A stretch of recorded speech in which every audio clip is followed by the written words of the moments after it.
Sawadika. I am Dikwai. And I'm Marie. Together, we shall be your MC for today's conference and tonight's barbecues dinner. For that, we will have the national anthem. Everyone, please stand up.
Right, we will now like to invite Professor Dr. Masuzolo for his pay recital.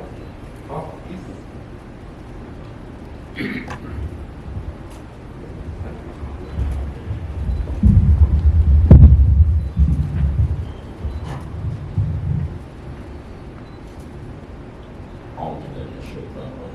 Bismillahirrahmanirrahim.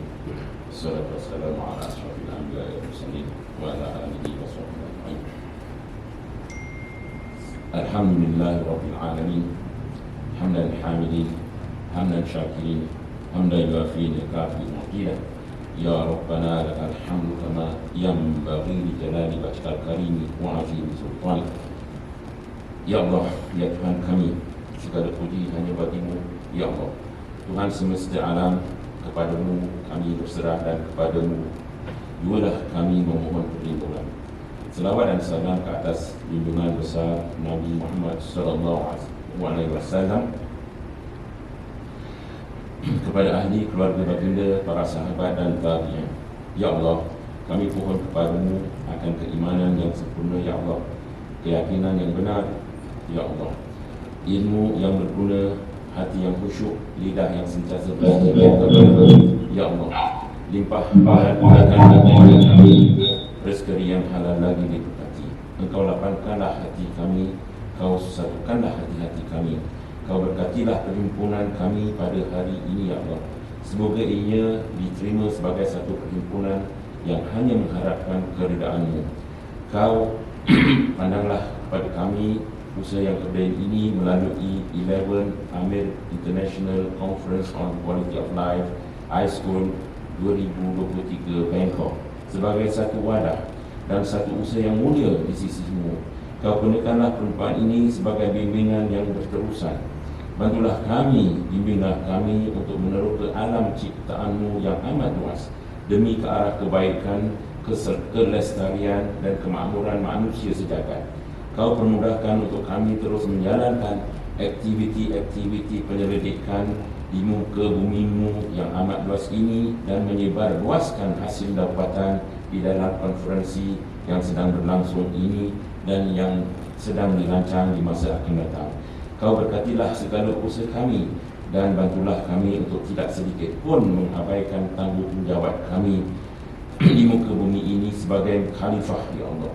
Kau padamkanlah dari hati-hati kami sifat-sifat keji yang tidak Engkau restui. Sebaliknya, tanamkanlah di lubuk hati kami dengan sifat kasih sayang, bantu-membantu dan bertoleransi. Sesungguhnya hanya kepada Engkau lah kami berserah dan hanya kepada Engkau jualah kami memohon perlindungan.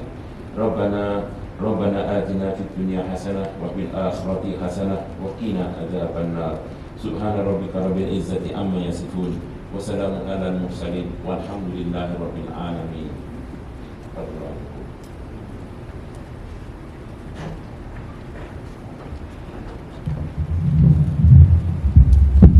I would like to present the high committees, starting off with the conference and AMER advisor, Professor Dr. TPR Jamul Naidi Abdullah, which is not there. Next is the conference chair, Professor Dr. Muhammad Yusuf Abbas. Next is the conference co-chair, Professor Dr. Masa Surono. Next is the conference organizer and co-host, Dean Associate Professor Dr. Apiradi Kazim Zuk. And the conference coordinator, Associate Professor Dr. Kirian Kwai Kurt Siri.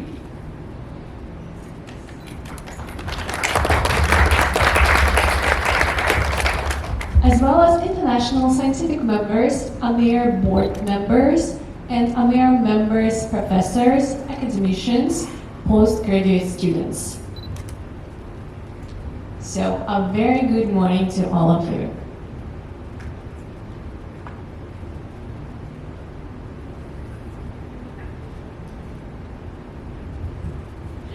So, let us go through the program for today and tonight.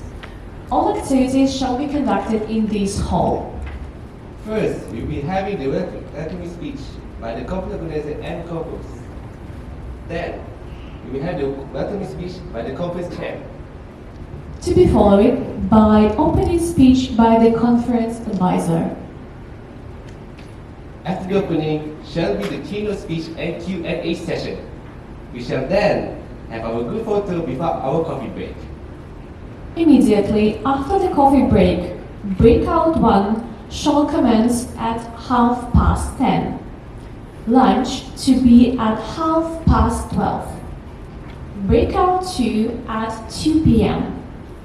Tea time at 4 p.m. and Breakout 3 at 4:30. The AMER AGM 2023 shall commence at 7 p.m. All AMER members are cordially invited to attend.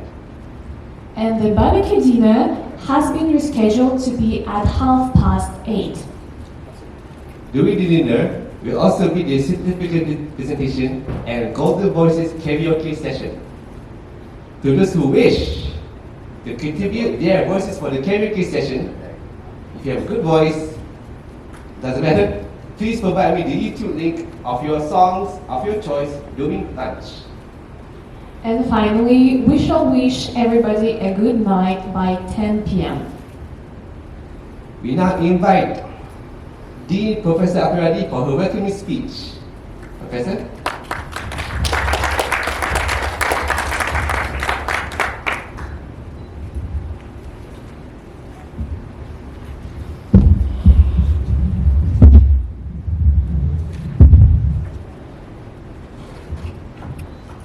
Good morning everyone, and I welcome you to Bangkok and Thailand.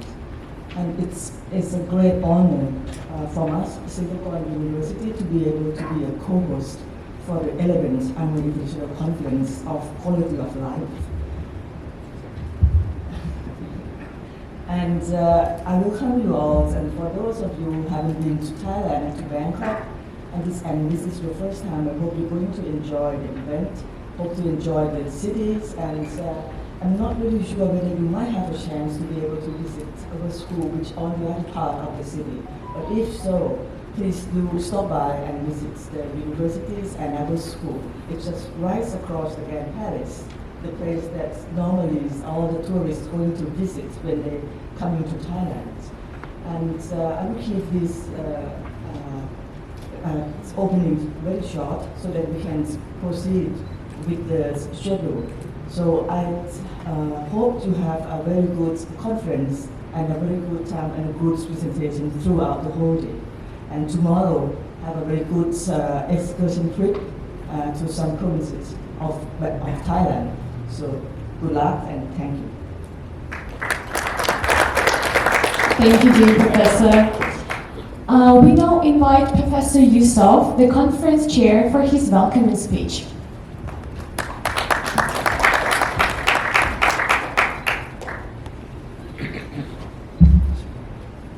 Assalamualaikum warahmatullahi wabarakatuh. Nice to be back in conference, and I always forget those online. Our conference advisor, Prof. Jamal Ulai, and of course to the organizer, Dean, thank you very much for accepting to be the organizer for this conference in collaboration with our team. And Professor Frank Fry, thank you very much for coordinating everything seen today. We are quite fresh from Marrakesh actually, because our last conference was in Marrakesh from the 1st until the 7th of April. Sorry, March. I forgot again. And always when we have conferences, we do have hardcore supporters and followers ever since we started in 2009 actually. Yeah. So that's been 12 years. So we've been going on and sustaining. And along the way, we do have hardcore supporters, like I say, and we do also have newbies, and also some familiar faces are seen here, newly joining us. And for today's conference, we've got quite a number of international participants. Apart from the local, we have locals from King Mongkut. Are they around King Mongkut? Yeah, they're around King Mongkut. Yeah. Previously, we have actually close relationship with King Mongkut and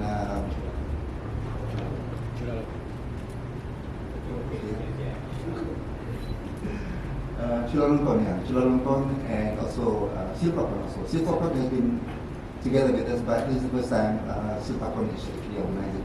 I wish to thank Prof. Silpakorn actually, but he's not around. Yeah, he has been with us ever since, and now he's also part of the editorial team. We've got a few from Thailand, who are in the international scientific committee. Yeah, and thank you very much from Thailand, from Silpakorn. Can you raise your hands, Silpakorn? Thank you very much. I think from Thailand, we have ISC from Thailand, Supatra. Okay, Supatra has been with us ever since we started, way back, 12 years, and she's still around. Thank you very much for growing with us. Yeah, okay, and we've got quite a number from China. From China, yeah. Dr. Chong, there you can see you. Dr. Chong, give me. Thank you very much for bringing the whole bus here from the university. Okay, and I heard from in Bangkok, in fact in Silpakorn, they are also from China. Can you just raise your hand from China, Silpakorn? So you might get along with your countrymates here as well. Okay, right? From Malaysia, we also have a busload from Faculty of Health Science. Any right here? Where are the rest? it's fun to have bachelors of people coming from the same faculty or from the same country. Yeah? Like our tagline, okay? It's we cherish or we celebrate our differences so that we can create more opportunities. So that's what we have been doing ever since and till now. Thank you very much for all the support. Yeah. Just a bit on housekeeping. Yeah. Please, first of all, this name tag is actually your coupon for the conference and especially for your food actually, because you know it will be awkward if the security just hops you not to enter. So please do. Yeah. I hope everybody has their tags and also your conference bag. Yeah. And secondly, regarding the breakouts, we got 3 breakouts. So breakouts is quite tight, and we need to be on time because if one of the breakouts drags on, it will affect the timing of the next one. So hopefully, all speakers, presenters, please be punctual when during your sessions. Yeah, and please keep on time so that you do not go overboard and affect the other breakouts. Okay. And secondly, regarding the program after dinner, during dinner time, okay, our MC here is still open for any contributors for the karaoke session, and we still got a few slots. So if you feel you want to let it out, let it out tonight. Yeah, see you again tonight. So thank you very much again for all your attendance. Yeah? Assalamualaikum.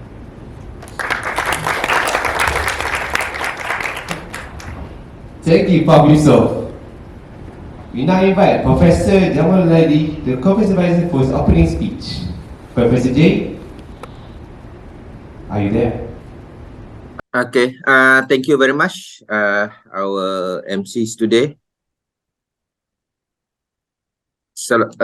Alhamdulillah. Assalamualaikum warahmatullahi wabarakatuh, and a very good morning and sawadee krab to everyone. Syukur Alhamdulillah, we are grateful that the 11th AicQoL2023 Bangkok, which is our 41st international conference, is being organized today. So congratulations to Prof. Yusof and the team and from Malaysia as well as in Bangkok. Okay, conference chair, Professor Dr. Muhammad Yusof Abbas. Conference co-chair, Professor Dr. Masran Sarawono. Conference organizer and co-host, Dean Associate Professor Dr. Apiradi Kasimsu. Conference coordinator, Associate Professor Dr. Krangkrai Kitsiri from Silpakorn University. Also international scientific members, AMER board members and AMER members, professors, academics, and postgrad students, and all the participants. Selamat datang and a very good morning to all. My apologies for not being able to be at the Meros Hotel today due to other university commitments this week. So, ladies and gentlemen, we are very grateful indeed to the Faculty of Architecture, Silpakorn University, Bangkok, for collaborating with us in organizing the conference today. So many thanks to Dean Professor Apiradi and Professor Krangkrai and the whole team. We really appreciate the help and the commitment from our friends in Bangkok. So the Game Changer 2021 hashtag GC 2021, which was initiated in early 2021, whereby it is compulsory for contributions from Malaysia to include international co-authors, is to increase our publication to be contributed by multinational authors. We believe that initiative would tremendously increases the chances for our publications to be indexed by more reputable indexing bodies such as Scopus. As such, commencing 2021, for papers from Malaysia, only multinational author contributions shall be accepted for publications. We thank the authors who took the challenge, and to date, Alhamdulillah, almost all papers by Malaysian authors are with international collaborations. So congratulations to all. And AicQoL2023 Bangkok managed to attract an overall total of 60 abstracts. However, only 51 abstracts were approved. 2 of the 60 abstracts withdrew, while the remaining 7 abstracts were rejected due to non-compliance. Of the abstracts approved, authors from 16 countries contributed. Abstracts from Seoul countries were contributed by Thailand with 5, while 1 each from Indonesia and Nigeria. Majority of the abstracts, numbering 44, were in collaboration with Malaysian authors. The most were together with Indonesia with 16 abstracts, followed by China with 14, Australia 2 each from Saudi Arabia and USA, and 1 each from Bangladesh, Brunei, Germany, India, Iraq, New Zealand, Philippines, and the UK. Overall, the abstracts were categorized into 21 subcategories, even though some could easily fit into other categories. The top subcategory of the abstracts are the health healing environment, followed by 8 abstracts each in the category of design and creative environment and educational and learning environment. After Bangkok, our forthcoming conferences shall be 11th ACEPS 2023 Kuala Terengganu, Malaysia, from the 7th until the 9th of July 2023, and the 7th AicQoL2023 Quetta, Pakistan, which is scheduled from the 6th until the 8th of October 2023. Interestingly, similar to Marrakesh, Venice, Italy, which has been planned 3 years ago as the venue, is now back in the radar. Awaiting now for the final confirmation from our co-host there. So please occasionally refer to our conference web for more updates. Indeed, one of our university's KPI is for international collaborations. Hopefully, from today's collaboration in organizing the conference could ignite more collaborative efforts in future between our universities, in particular in conducting joint research works for our mutual benefit. So I congratulate Prof. Yusuf and then also the team from Silpakorn and so from other universities. So to end, I would like to wish that we look forward to an enlightening conference in Bangkok. And thank you very much. Assalamualaikum warahmatullahi wabarakatuh. Tak berkah. Thank you. Thank you, Professor. And so, ladies and gentlemen, we are most honored today to have Dean Professor Apiradi who deliver her keynote address. But before that, let me briefly introduce about her. Okay, Professor Apiradi is an associate professor at the Faculty of Architecture in Silpakorn University in Thailand. She received her PhD in architecture in the area of spatial morphology of buildings and settlements from University College of London. The areas of her teaching and researches range from building design, urban design planning and studies, spatial morphological studies, vernacular architecture and acoustic design and sound arts. Now please come to the stage, Professor.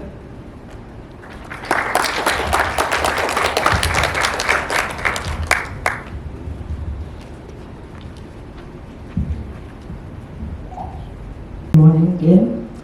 And even though I'm invited as a keynote speaker, but I would like to take this opportunity just to share with you, because this is an academic conference. So I would like to share with you some part of my research and relating, or somehow I tie it up to the theme of this conference, which is the quality of life. I come from the urban studies field. So what I study is a spatial, let's say spatial network. And I'd like to argue at the beginning, or maybe proposing, that one part of the quality of life is we need to have this, I call spatial sustainability. And if we don't really have this spatial sustainability, it could lead to spatial inequality. Okay, and with a spatial network, I would suggest that I mean the accessibility. What I'm going to share with you, and what I'm going to talk here, okay, it will be in this order. So it's the background.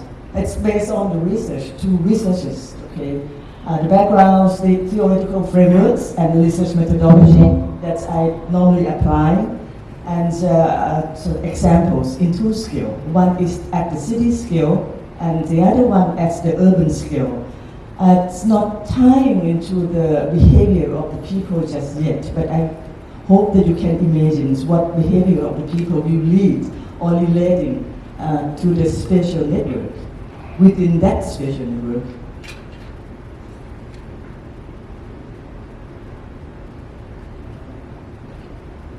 So first is the background and concept of sustainability.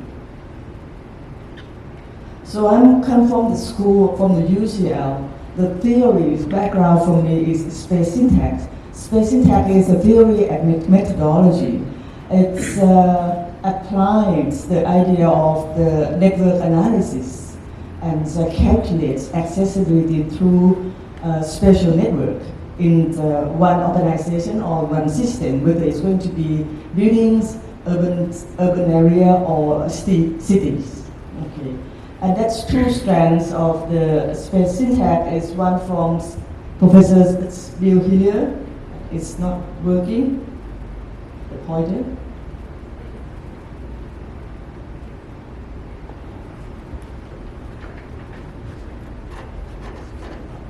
Ah, really?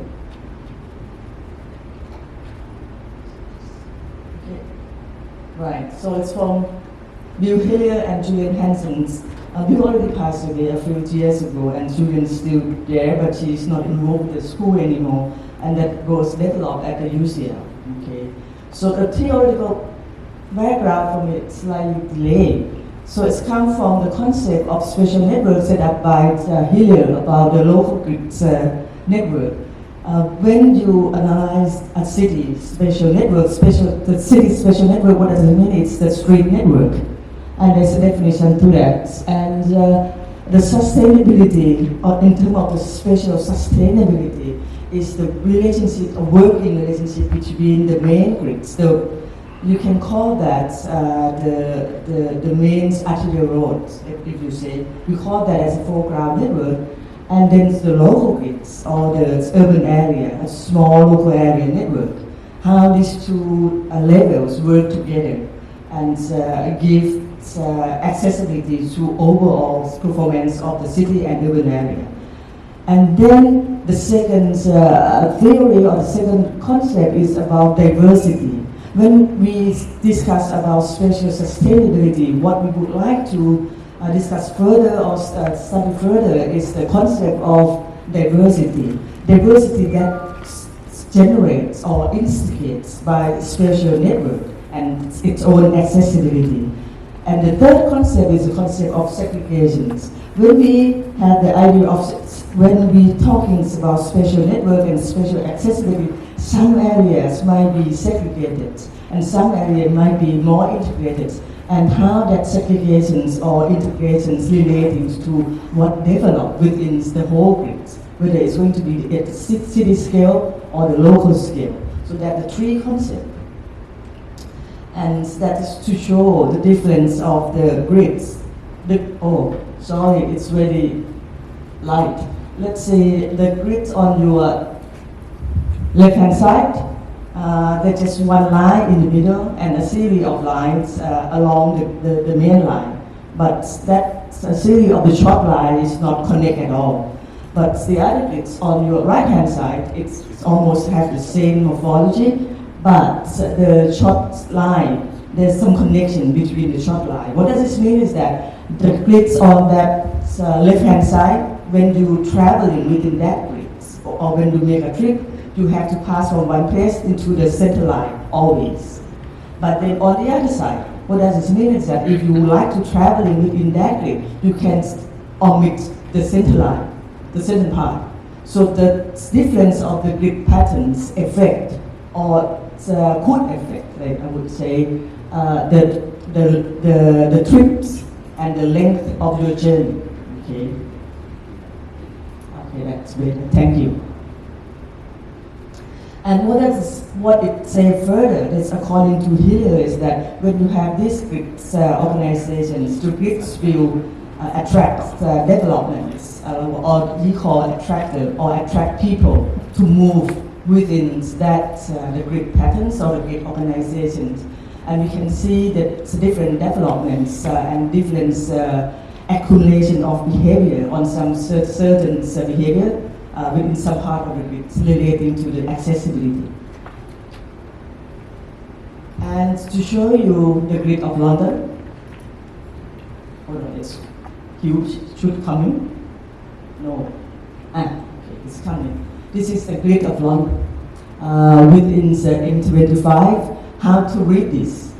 When they have the grids and they have this spatial network, they calculate the accessibilities of each of the network or each of the street network, and that calculation is calculated based on the relationship between one section of the streets relating to the other section of the streets in the whole system.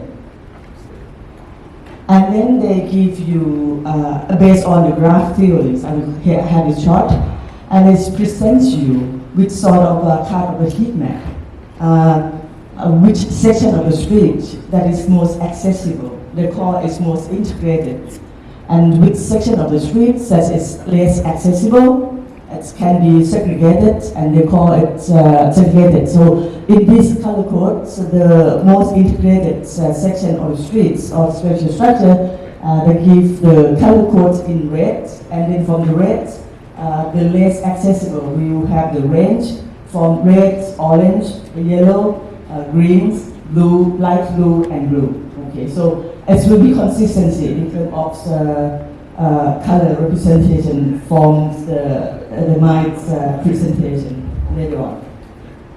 So that's the grid of London. It's interesting in this one, if you have been to London, because the main line at the center, the line that cut across is the Oxford Street. The network just pick up Oxford Street, and some of the red lines go toward the north. Is also the lines going up, and interestingly, that line going up north lead to the Arsenal football field. Yeah. And while on the other side, to the southern, is also lead to the Chelsea football field as well. So interesting. And the main red line in the center is Oxford Street. I think everyone knows that it's one of the major streets of London, and also the major shopping streets of the world. Okay, so that's the network to pick it up itself. When we talking about the network analysis, this network is a pure network. We didn't attach any land use or anything on the width of the streets or the length of the streets. It's just the definition of how the line should be drawn and modeled. Okay. And the research itself has been applied at the urban scale as well. The next one will be an example of the real applications of this technique and behavior at the center. That's the observations that follow people around before the renovations of the Trafalgar Square that's initiated by Norman Foster. And the photograph at the bottom, it's the photograph after the renovations of the Trafalgar Square using the spatial technique as well as the behavior observation. So let's come into the first example, a spatial sustainability at the city scale.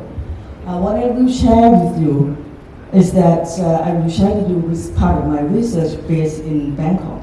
So the first one is also Bangkok. That's the view of Bangkok. We probably is familiar with. I will have to wait, really. Okay. And another one. Come. It's just okay. So Bangkok has grown quite extensively. The main culprit is the road network, and the major main culprit is the expressway that cuts across the city of Bangkok. And you can see from the backgrounds that it's one of the cities with a very high density or concentrations of high-rise building within Bangkok. But we start humbly.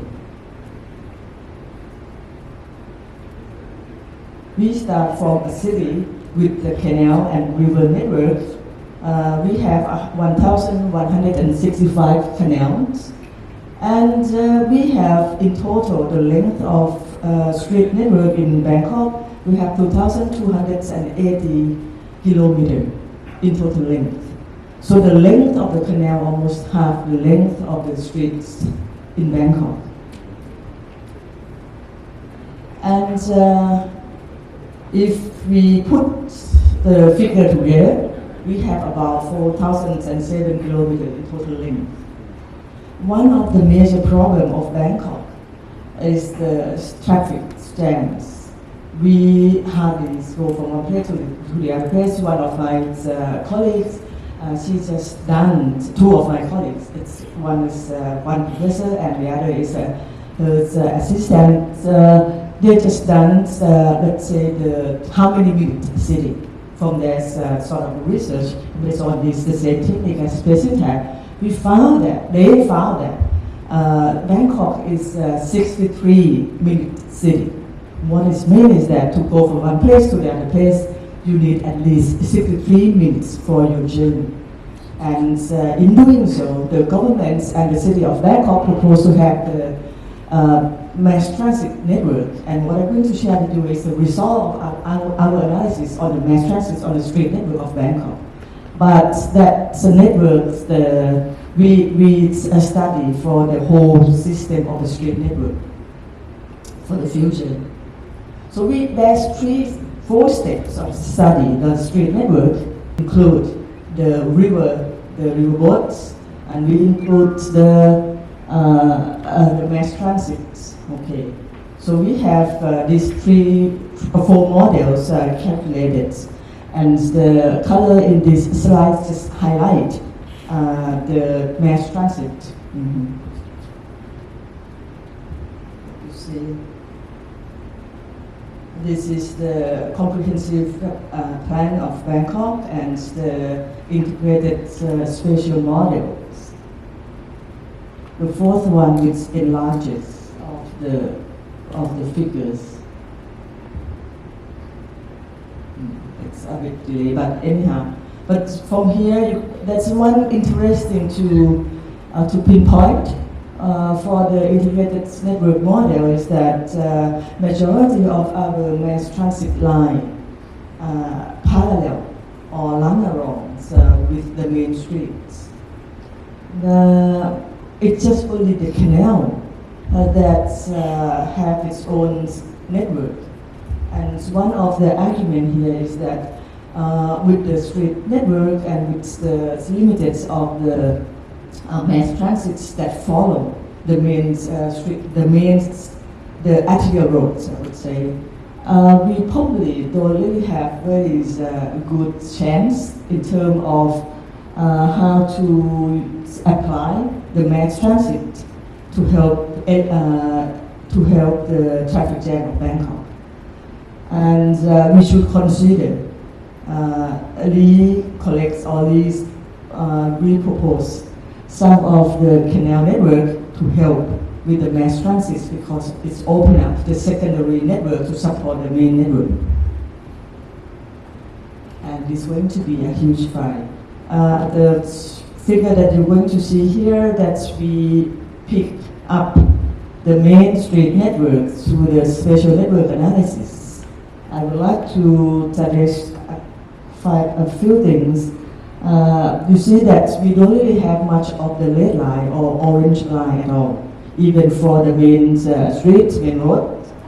Majority of the urban area in Bangkok is not well connected. You can see from there's a lot of the blue lines that is not well integrated, and that's why the main cause of the traffic jam of Bangkok, that is the less accessible of the urban area in general towards the main street network. And the other one is going to pick up is that we have quite a huge area that's performed as a center of each directions or each part of Bangkok. You see concentrations of that yellow area. Interestingly, one of the most integrated areas that is picked up by the street network is the historical area of Bangkok. If you can recognize I don't have the slide, but if you can recognize the shape of the historical area at the center of this map, so that the Ratanakosin Island, which towards many models it has already been picked up as one of the integrated area of Bangkok in general, in general, which is quite interesting. And the other one is the one that we try to differentiate the importance of street network. Okay? Use the color effects and pick up which one is one of the most important street network and compare that to the other cities around the world. And we found the differences in terms of the street networks. That numbers over there is just support the argument that we have a very poor in terms of local grid networks to connect to the main street network. Okay, one of the poorest of the world. Okay, but in terms of the main street network, that is fine. And the next slide will show you the color code of the mass transits that when we apply into the analysis of the spatial model. Even you can see from this one that even the mass transit line apply within as integrated spatial network. None of them is the integrated one, not none, but just a few, maybe one or two, just the integrated spatial line. But majority of them is not integrated at all. And so what does this mean is that we really need to think critically about how to apply. I'm not really sure whether if we propose to have extensive mass transit system that is going to help. But if we could bring the canal into this special street network to support the street network, that might be more beneficial, and that would create a sustainable special street network for the population, the Bangkok population. Okay, so that's the key finding here. Okay. You can read three of them. So canal have a very strong impact on the local street network or the urban area street network that we call the local background, local grids. And canal continues and generate through movements that bring people in by doing so. So the rail systems help subtly, but not as remarkably as we would like to have. So that is the first one in terms of sustainability at the city scale. It's based on Bangkok that we are more or less not sustainable in terms of spatial network at the city scale. And the root cause and the result of that is the traffic problem that we have, which is different from the other cities, means problem for traffic jams. The second one is also another research. Now is the research in the urban area, like was happening. So let's zoom into the Chinatown area of Bangkok or Yaowarat. With the same technique, but with different sort of observation. Okay, in this one, the question for this one is that we have the historical heritage or historical center of Bangkok, and so the question is that how are they? Do we really know them? Do we really understand this area before we propose any comprehensive plans or specific plans? Or historical plans of the area. So I would like to understand that. So we have a team to study, and because it is a historical area of Bangkok, there's a lot of law and regulations governing Yaowarat. The concentrations, the main focus of this research is in the red box, which is Yaowarat. Okay. And that's the photograph of Yaowarat in the old one.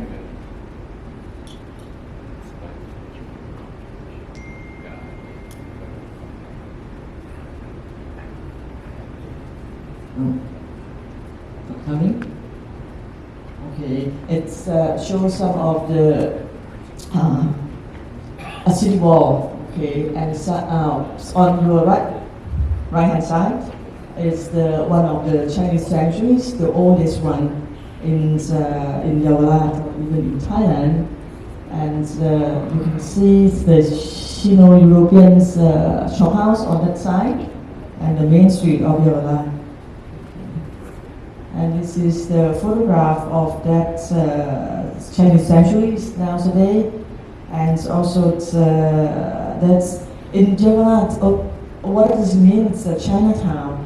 The Chinatown of Yaowarat is a center. It used to be a center of commercial and business of Thailand for the nation. And it's also, of course, it's Chinatown, so it's a Chinese ethnic settlements. And nowadays we still have a lot of these Chinese sanctuaries, the Chinese temple, even the Chinese monks. And even though the center of the business and whether it's a term of commercial or financial move out of Yaowarat, Yaowarat still hold a center of some kind. And its importance has been reflected nowadays with the tourist industry. We have tons and tons of tourists coming to Yaowarat, particularly to participate or to have good experiences with the food streets, street foods. And the buildings in Yaowarat developed long ago, more than 150 years ago, because when Bangkok has been established, the old area of Bangkok that used to be the Chinese settlement, and to establish the Grand Palace, the king asked the settlement to move out, and they moved to this area, the Yaowarat area. So if you look around to the shop house, you see the differences, buildings that has been built throughout the whole time, and with heritage in terms of artistic and architectural values.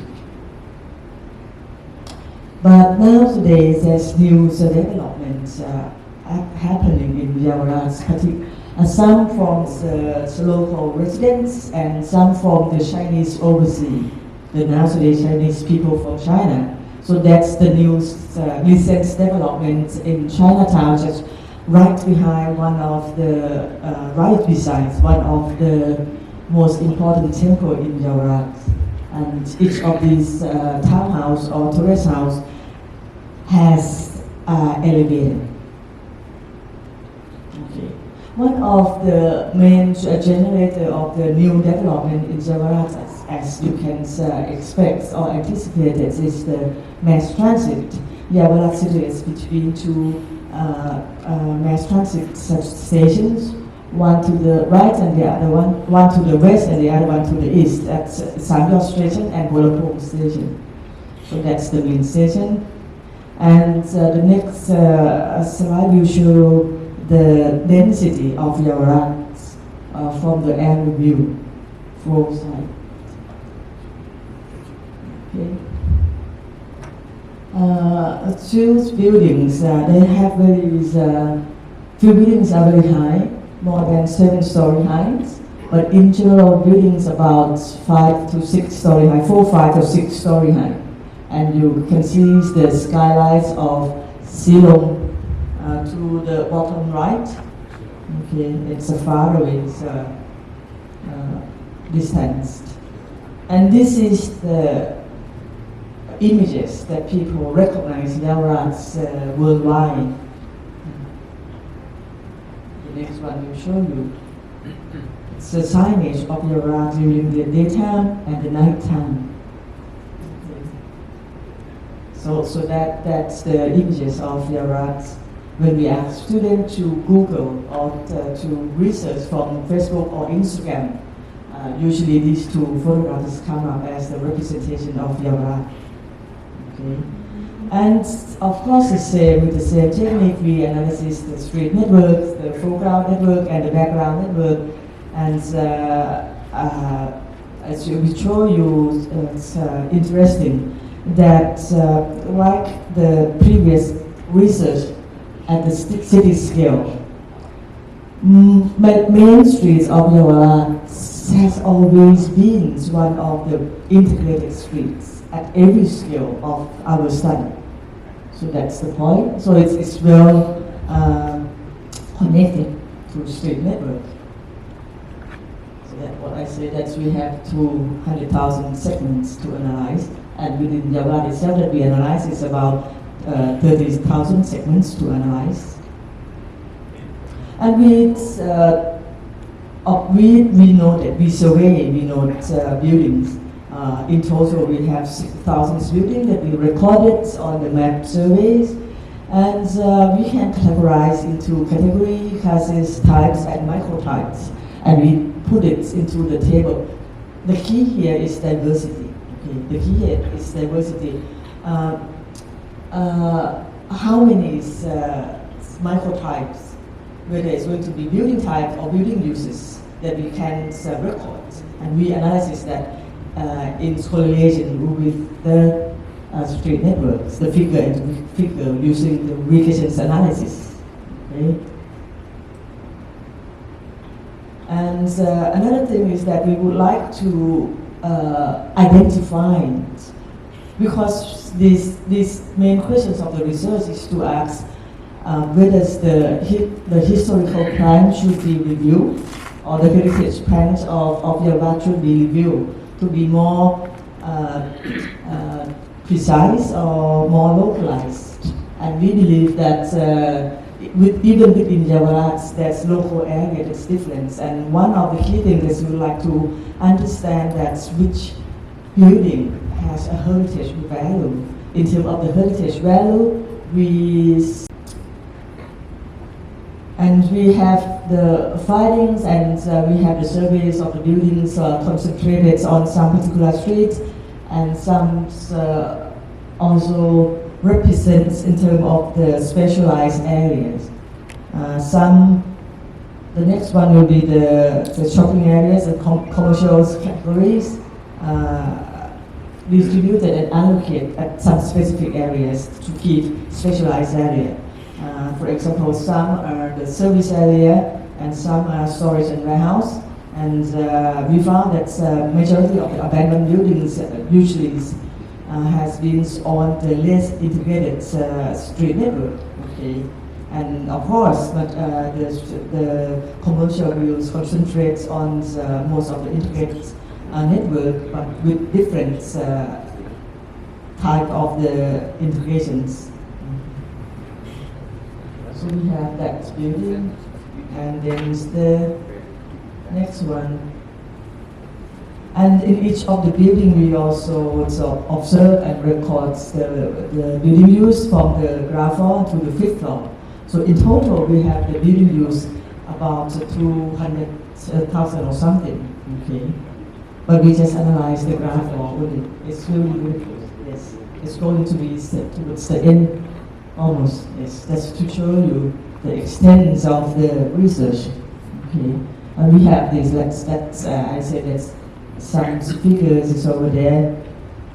Okay. Better apply the heritage plan into some particular area, not just one side to figure out.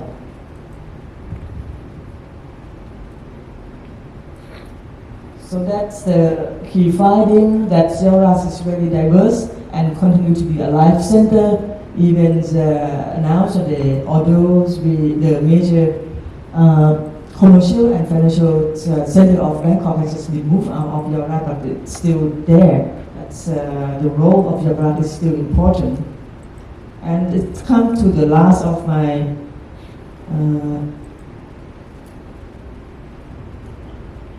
it's not a discussions, just two observations result from this comparison of the two research. It's one that Bangkok's spatial network overall may not be sustainable, which may be due to the natural canal influence, topographies, affecting the construction of the road network and aerial accessibility.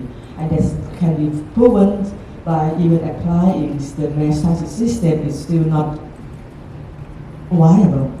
And however, in some heritage area, however, seems to be still seem to be spatially sustainable, and that is the key to spatial equality within some area. What does this mean? That if we cannot or could not build spatial sustainability in terms of the city scale, we can perhaps apply that in the urban scale and makes our lives more easier, and then we can have a city perhaps within 15 minutes or maybe 20 minutes or even in 30 minutes, not 63 minutes like my colleagues just found out. Thank you.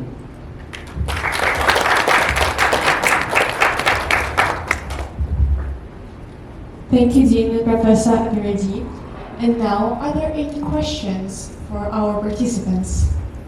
Please raise your hand. General is not, I know. But thank you all for listening, to have me as this opportunity to share my two research. And if you like to read further, you can just Google under my name. This post is on somewhere in the internet. Okay. Thank you, and have a good conference later.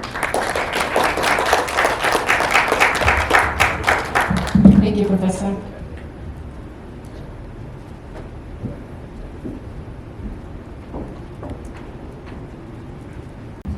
Now, let us all have a group photo before the coffee break.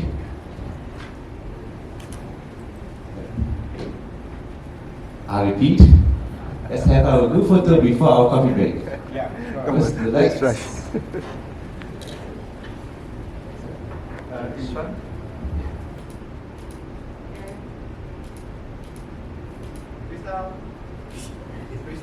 Freestyle.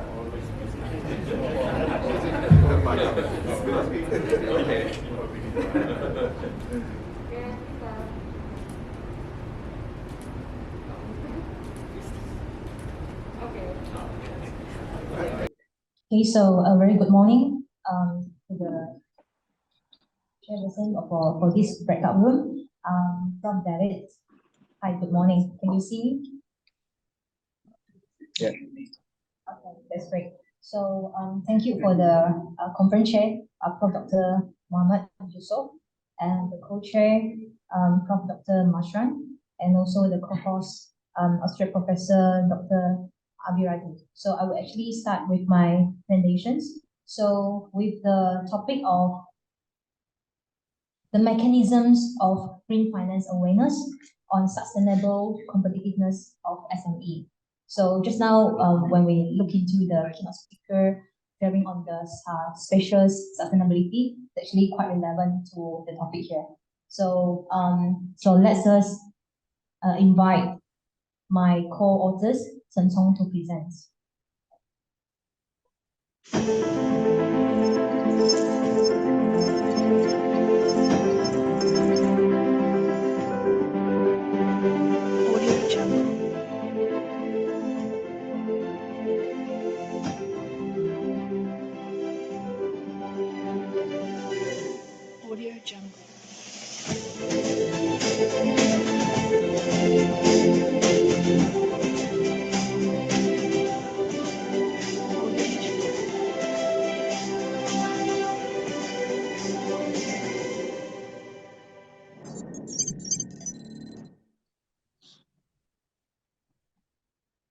A very good morning to you, Chair Examiner Dr. David, ladies and gentlemen.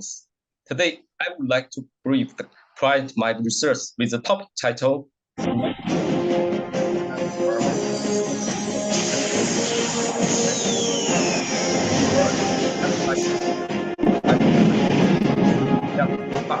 Part 1, just response. 1 is introduction.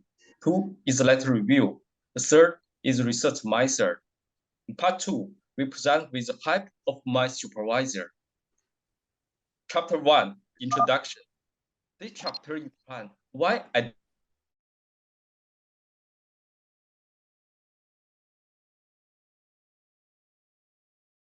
daily research and water warming has caused a serious environmental losses, driving countries around the world introduce carbon control measures one after another. China accounts for 1/3 of the global carbon emission. As the largest emitter in the world, China actively built carbon control measures. China's green bond and stocks significantly higher than ordinaries. The demand of new energy grows very fast. For example, photovoltaic grows significantly from 3% in 2019 to 50% in 2025. As an important driving force of economy, green finance cannot be ignored. Based on the background, there are 5 research objectives. 1, to determine why the green finance environments promotes sustainable companies.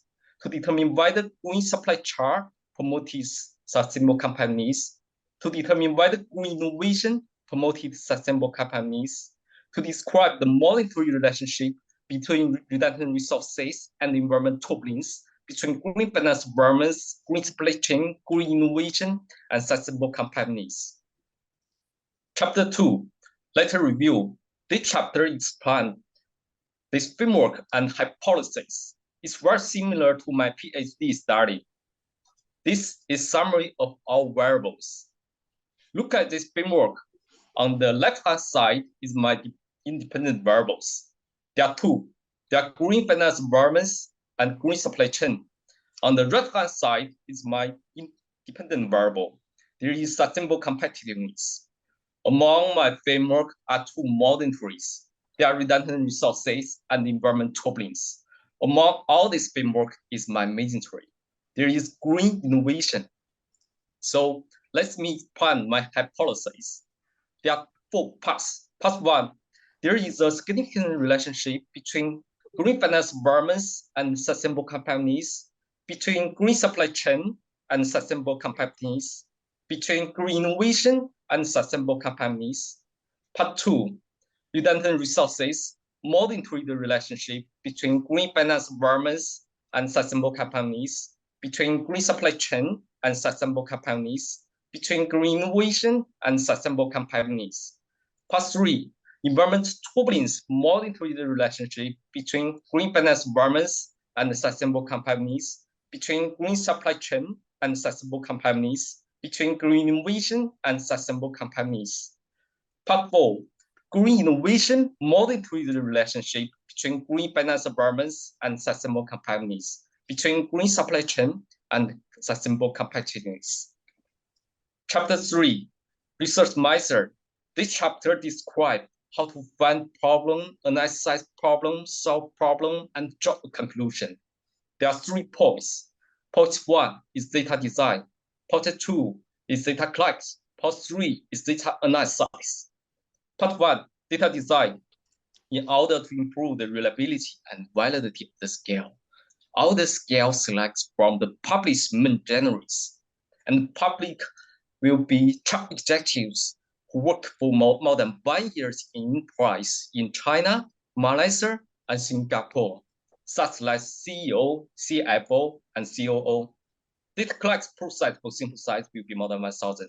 At present, 1,262 data has been collected. Data analysis will use SPSS and smart PRIs. Because of the time limit, please look at this table for details. I will pass this presentation slide to my supervisor, Dr. Chung.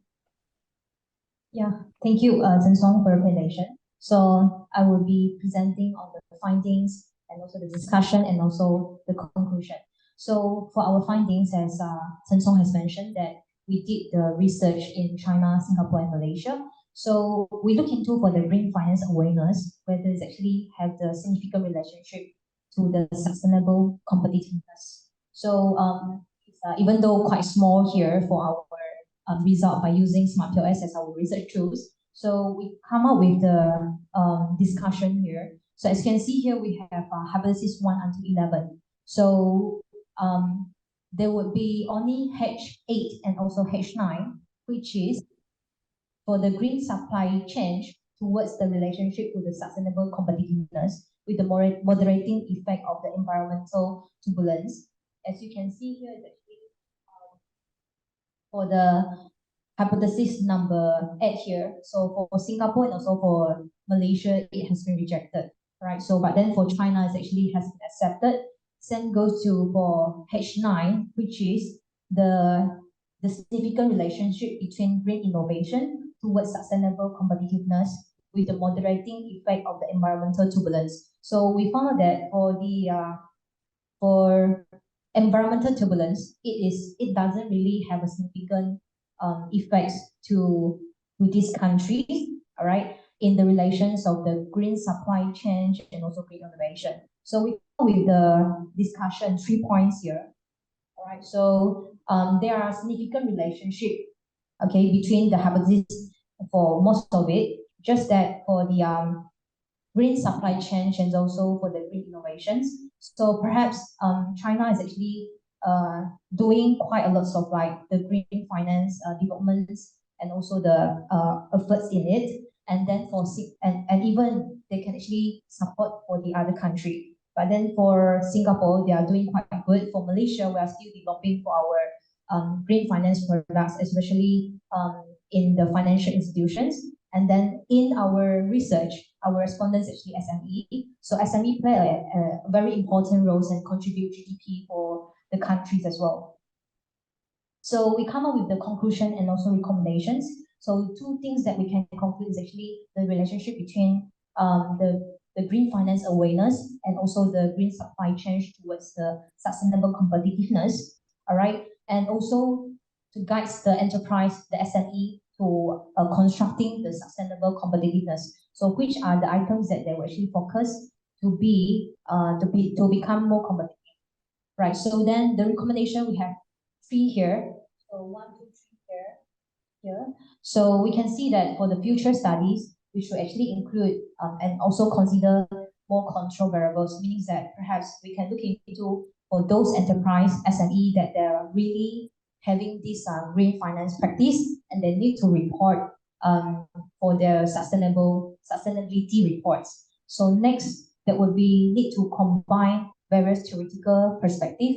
Even though for our research here, we actually look into for various theory here, so we can actually further on for our research from our current framework. So last but not least, that would be in the future, we're actually looking into, or we would actually suggest for other researchers, have a dynamic models or simulations can be produced. So thank you. We would like to acknowledge for the entire security and also SEGI University for funding us for this research. And also this will be expanded for our green finance in the longer term for the countries, and also with the moderating and mediating effect, we look into a further research in the future. So that's all for our presentation. Thank you. Okay, thank you. That was perfect timing, actually. 7 seconds to go. If you want to talk for another 7 seconds. First off, thank you a lot. Good presentation. First off, any questions from the floor before I hog the microphone? Do I have questions from the floor? Any questions from the floor? They're always a bit slow. It's early in the morning. Nobody's had enough coffee. I've got a question while everybody's thinking about that. I understand green, I understand sustainability, and I understand SMEs. I'm struggling a little bit with the green finance concept. Could you give me an example of green finance, particularly define it in relationship to SMEs? The actual idea of green finance, how does that fit into your research? Yeah, thank you, Dr. David, for your questions. So you're asking about how we actually relate green finance towards SME, am I right? What to do with definition of green finance as it relates to SMEs? What is green finance in this context? Okay, green finance, we are looking into like green finance products, like we have green bonds and also we have green mortgage. So whereby when the company SME, they actually apply for one of the loan, the green mortgage, then they will actually having some benefit. For example, there will be lower interest rate given to the SME. So that will be benefit for their business. But of course, there will be some criteria whereby they need to have doing business related to green finance to reduce the carbon emissions. So that would be a benefit for them. So that's why it is really relevant and also very benefits for the SME who actually practice this to look into for the sustainability for the SDG for the ESG. Okay, I get that right. And again, just for clarification, so what was the major difference between China and Malaysia? You said a couple of the hypotheses didn't. Okay, yeah, we before this research, yeah, thank you.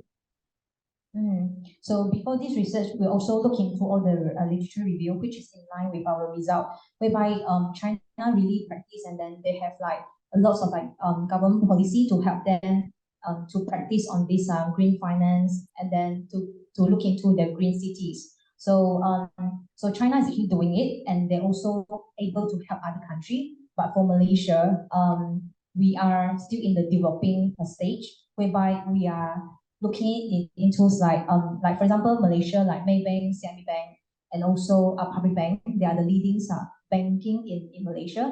So they are doing these green products for the SME as well. So that would be the biggest difference that we can see. And also for the green innovations, which is one of the variables in our research. So green innovation is actually not that developed in Malaysia. So this is the efforts that we need to put in more for our green innovations.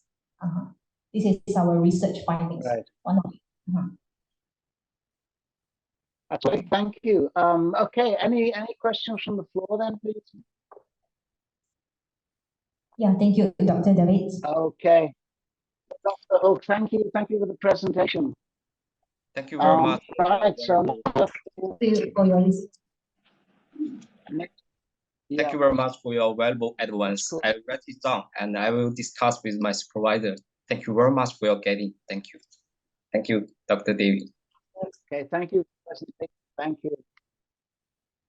Okay, next up, I believe, is Mohammed Hafiz. You have to forgive my pronunciation. Boosting the intention of purchase online. Everyone, thank you very much, Dr. David, for the introduction.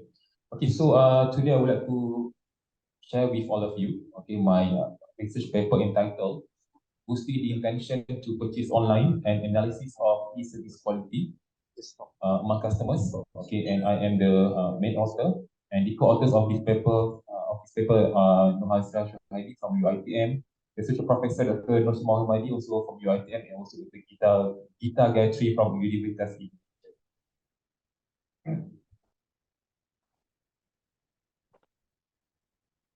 Okay, just to share with you some background of the study. Okay,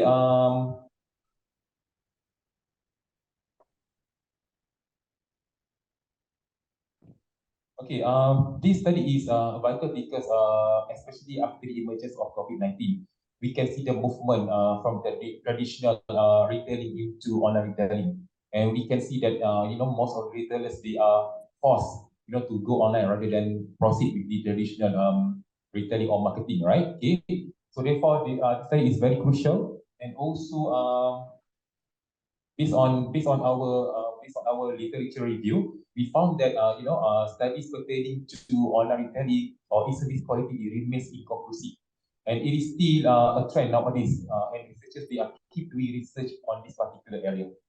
Okay. Okay, next one is the objective of this study. Okay, so we want to examine the interplay between the dimension of e-service quality, okay, particularly on all the dimensions. Okay, privacy, shopping enjoyment, trust, and web design towards purchase intention, okay, among customers in the area of Klang Valley in Malaysia. So why we chose Klang Valley? Because it is regarded as one of the highest population, okay, and then most online retailers, they are located in Klang Valley, Malaysia. And also we have 4 hypotheses.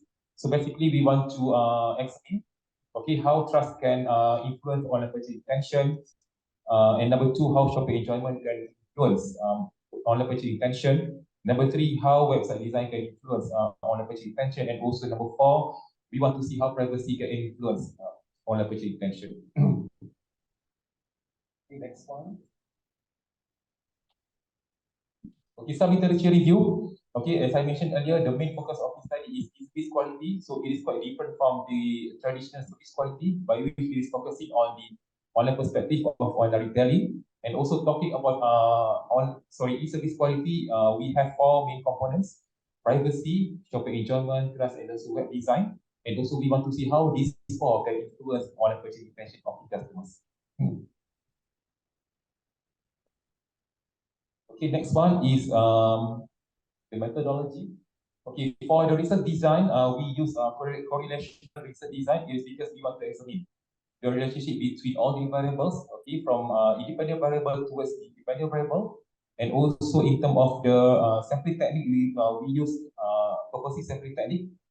Why we chose purposive sampling technique is because we have a specific criteria for the respondent to be selected, by which they must have the experience of using website in order to purchase product or services from the company.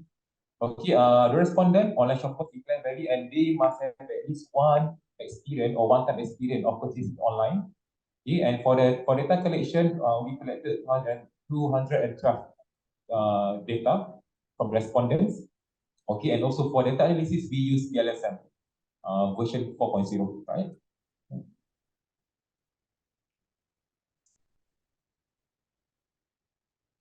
Okay, next one is regarding the demographic profile. Okay, as you can see from this slide, okay, most of the respondents they are female. Okay, and then in terms of age, most of them are age between 21 to 30 years old. And also in terms of education level, okay, most of the respondents they have bachelor's degree. And then most favorite online shopping website, most of them they use Shopee, right? And also frequencies of shopping online per month. Okay, most of them they stated that they shop online 1 to 2 times per month, right?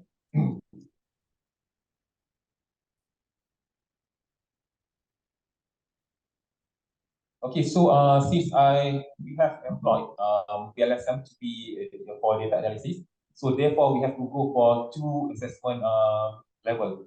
The first one is measurement model, and the second one is structural model. Okay, so for the measurement model, we have assessed the internal consistency and conversion validity of the data. So from the slide, we can see that the loadings all the loadings are above 0.8, and also in terms of proper alpha, also it exceeds 0.7. And also composite reliability also exceeds 0.7. And also in terms of AVE, also basically it meets all the requirements for measurement model in terms of internal consistency and also conversion validity, right? And also still regarding measurement model, okay, as you can see, we have assessed the discriminant validity and also the HTML criteria. You can see that we have fulfilled all the requirement. Okay, so meaning that all the data are good to proceed with our structural model, by which we want to test the hypothesis. Okay, so this is the structural model by which we use this one in order to assess the hypothesis. So as you can see from the slide, all the hypotheses are accepted. Okay, trust, shopping enjoyment, website design, also privacy, basically all these components influence online purchase intention. And also, we also assess the R-squared value by which is the coefficient of discrimination. And also we assess the Q2 degradation power of the variable, and also we also assess the F2, which is the effect size. So as you can see from the slide, the effect size all the effect size are small, right? And last but not least, okay, for the discussion, so we can conclude that all the elements of the service quality, okay, all those four elements, which is trust, shopping enjoyment, web design, also privacy, okay, affects online purchase intention. And also we found that shopping enjoyment to have the strongest relationship with online purchase intention, right? And then for recommendation, we want to recommend it could be future researchers can enhance the framework, or maybe it can include moderator or mediator variable in order to assess the current framework. And also future studies maybe can employ these methods in order to enhance or to bridge the knowledge gap. And also for the conclusion, okay, so we can say that this study has bridged the gap, okay, in terms of service quality among customers, particularly in Malaysia. And also it will provide insight to the online retailers in order to enhance their strategy, in order to sustain the business, right? Okay, that's all. Thank you. Thank you, Professor. That was very concise. Thank you very much. As always, let's see, does the questions from the floor? Anybody leaping into the fray here? Do I have any questions from the floor? Any question? Okay, as always. Did I not? Okay, while the floor is ticking, let me ask you a quick question. I noticed on your respondents, you had a range of respondents from 20 years old to 50 years old. I guess the question for me is this, the issue of whether younger people are more willing to shop online than older people. Did that wide range of respondents in any way color your research? Would it have been better, in other words, to have a narrower band, or does it not make a difference? Okay, Dr. David, can you repeat your question? Yeah, your respondents were aged from 20 to 50. So given that there's a certain amount of literature which talks about the willingness of younger people versus older people to engage with the internet, particularly when it comes to putting credit card information and that kind of thing in, did it in any ways color the results of your research by having such a broad range of respondents? Would it have changed the results if you narrowed the respondent age group? I think if, let's say, most of the respondents it comes from the category, it could be, we can say 50 and above. Yes, in my opinion, I think the result can be different. The finding will be different from the one that I have right now, because the age gap, it could be, when we talk about those younger people, it could be they have different perception, and of course, older people, they have different perception. So the finding will, in my opinion, it will be different. Right. Yeah, because I was looking at the recommendations, and which I think you're covering a lot of bases. But one of the issues which I would be interested to see would be whether there is a significant difference between, let's say, if we're just picking numbers, 20 to 30 age group and 30 to 50 age group, whether there would be a significant difference, and whether it makes any difference to how online retailing should address itself. Probably, can you repeat your question? Okay. Yeah, simply, I'm going over the same ground, pointing out that maybe if you had, when you talk about your recommendations, one of the things you don't touch on is about changing the sampling so that you have a tighter age group. So, for example, you might have further studies where you compare the 20 to 30 age group with the 30 to 50 age group, for example, because that could well influence the way in which online retailers operate and present their products to the market. Anyway, that's an observation on my part. Do we have any questions from the floor? No? Very slow this morning. Okay, I'm good with that. That's fine. I thought that was quite a concise presentation. I thought you're covering the ground, so thank you for that. And we look forward to seeing you at the next conference. Thank you.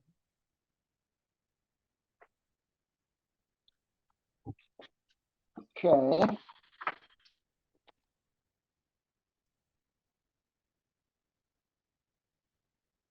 Nozia Mohammed Saleh. Sorry, I've got a very small printout here. I can't read it with my bad eyes. So I guess we're looking.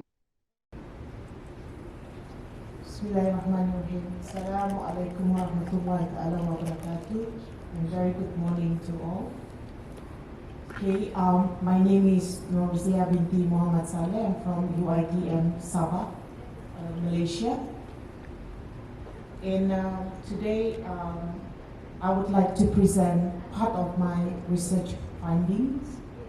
And the title of my paper is Human Capital Index, Malaysia's Human Capital Index, a New Beginning.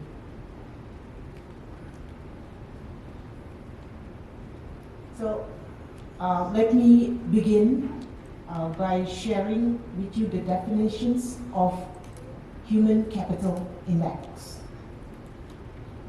As you can see on the slide, it is defined as the index that can be used to forecast human capital productivity. So HCI is a new index which is just recently introduced by the World Bank in 2018. So it can be used to forecast human productivity in a country. So HCI means children born today can expect to be only X 100% as productive as a future worker. Okay? So this is as she would be if she had a complete education. So Malaysia's HCI is 0.62. Okay? So it means a child born today will contribute only 62% of her effort to our country, Malaysia. So as mentioned, this study is a portion of a bigger study, and the aim is to investigate the HCI assumptions. It assumes that if a child is smart when she is small, so she will be smart when she is older. Okay? So in the research terms, this study examined the correlations between 12 years of age and the Malaysian national examinations is used to test the result, called the Primary School Achievement Test, or it is known as UPSR in Malaysia. So upon reaching 17, the child took another national examinations called the Malaysian Certificate of Educations, or it's known as SPM. Okay, so next,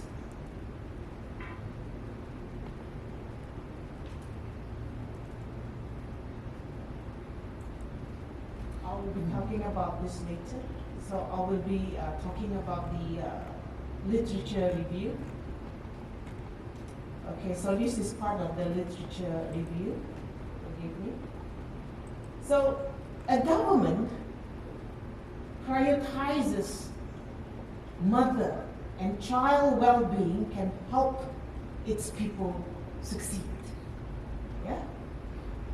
And children's health in Malaysia suggested should be based on height and weight. The rising cost of living may cause women to work and support their families. So today, most families have fewer than 5 children compared to the 1960s and 1980s. So increasing living costs are causing women to work harder to support their families. So in the 1960s and 1980s, most families had 6 to 10 children. Here is the summary of previous authors that have investigated the correlations between age and education performance. So it is summarized by looking at the countries. Most of them were from Middle East, North Africa, India, and Malaysia. So all of these studies have shown significant correlations between age and education's performance according to the authors displayed on the slide. Next, I will briefly discuss the methodology. So actually, me and the other researchers and I have employed a pair simple t-test. So the scores selected, in this study were Malay language, mathematics, and science. And I've just received the comments from reviewers this morning. Asked me why did I choose 3 subjects. Actually, the subjects represented readings, numbers, and also problem solving. So each of these subjects represent each of the areas that needed to be covered. A total of 118 students filled out online questionnaire for the study, and the data was sorted, and any missing numbers will be neglected, will be discarded if there's any values missing. That's made our respondents only 102 responded. Sorry, I did not show this. So this is the information that I have presented just before. Next, I will be talking about the findings. So the majority of the respondents were born in 1998, and mostly were Bumi Putra Sabah, 73.5%, followed by Malay. And I just got the reviewer comment this morning also asking why the Bumi Putra were the highest number or the highest percentage participate in this study. It was because I had to call each of the respondents and ask them if they have any siblings or relatives or anybody that they know that could participate in this, that could provide us with some info on this matter, this topic about this area. So that is the reason why we have 2 minutes left, yeah. 73.5%. Yes, Dr. David Martin. Okay, next is the result of my study. So as shown, Malay language and mathematics appear to have a strong relationship. The mean is 0.228 and 0.15 respectively. And science, however, did not have a correlations, but the mean is rather low. So the conclusions that I can make here: a child performance at a young age correlates with their performance when they get a bit older. So it's very crucial for us parents, who's going to be a parent. We need to watch our kids' educations at a very young age. As a matter of fact, 1,000 days before a mother conceives. So they need to have nutritious food for the child to develop healthily. So as conclusions,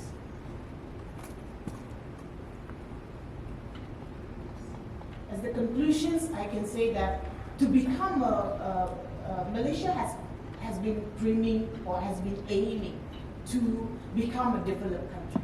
So in order for our country, my country, to be a developed country, it has to start with the children. The education's funding should be increased and should not be decreased. Okay? literature or the research that we make, every year the government has reduced the funding for children education. So this is something that needed to be changed, because in order for us to become a developed country, since Vision 2020 has been created, we need to focus on the children. So this is what we highlighted the most. So the government should put emphasis on the matter of funding should not be reduced. So if we compare to Singapore, which has the human capital index, the highest HCI in the world, which is equivalent to 0.8, 80% of their human capital contributes almost 85% to its country. So we should have or copy the way they do their budget every year. They did not reduce the funding of the children. As a matter of fact, it's increasing every year because they put a focus on the children, education and health. I think that's all. Thank you for listening, and I welcome any questions, comments, or ideas from all of us. Thank you so much. Thank you for the presentation. As always, do we have comments from the floor, please? Anybody from the floor wants to join the conversation?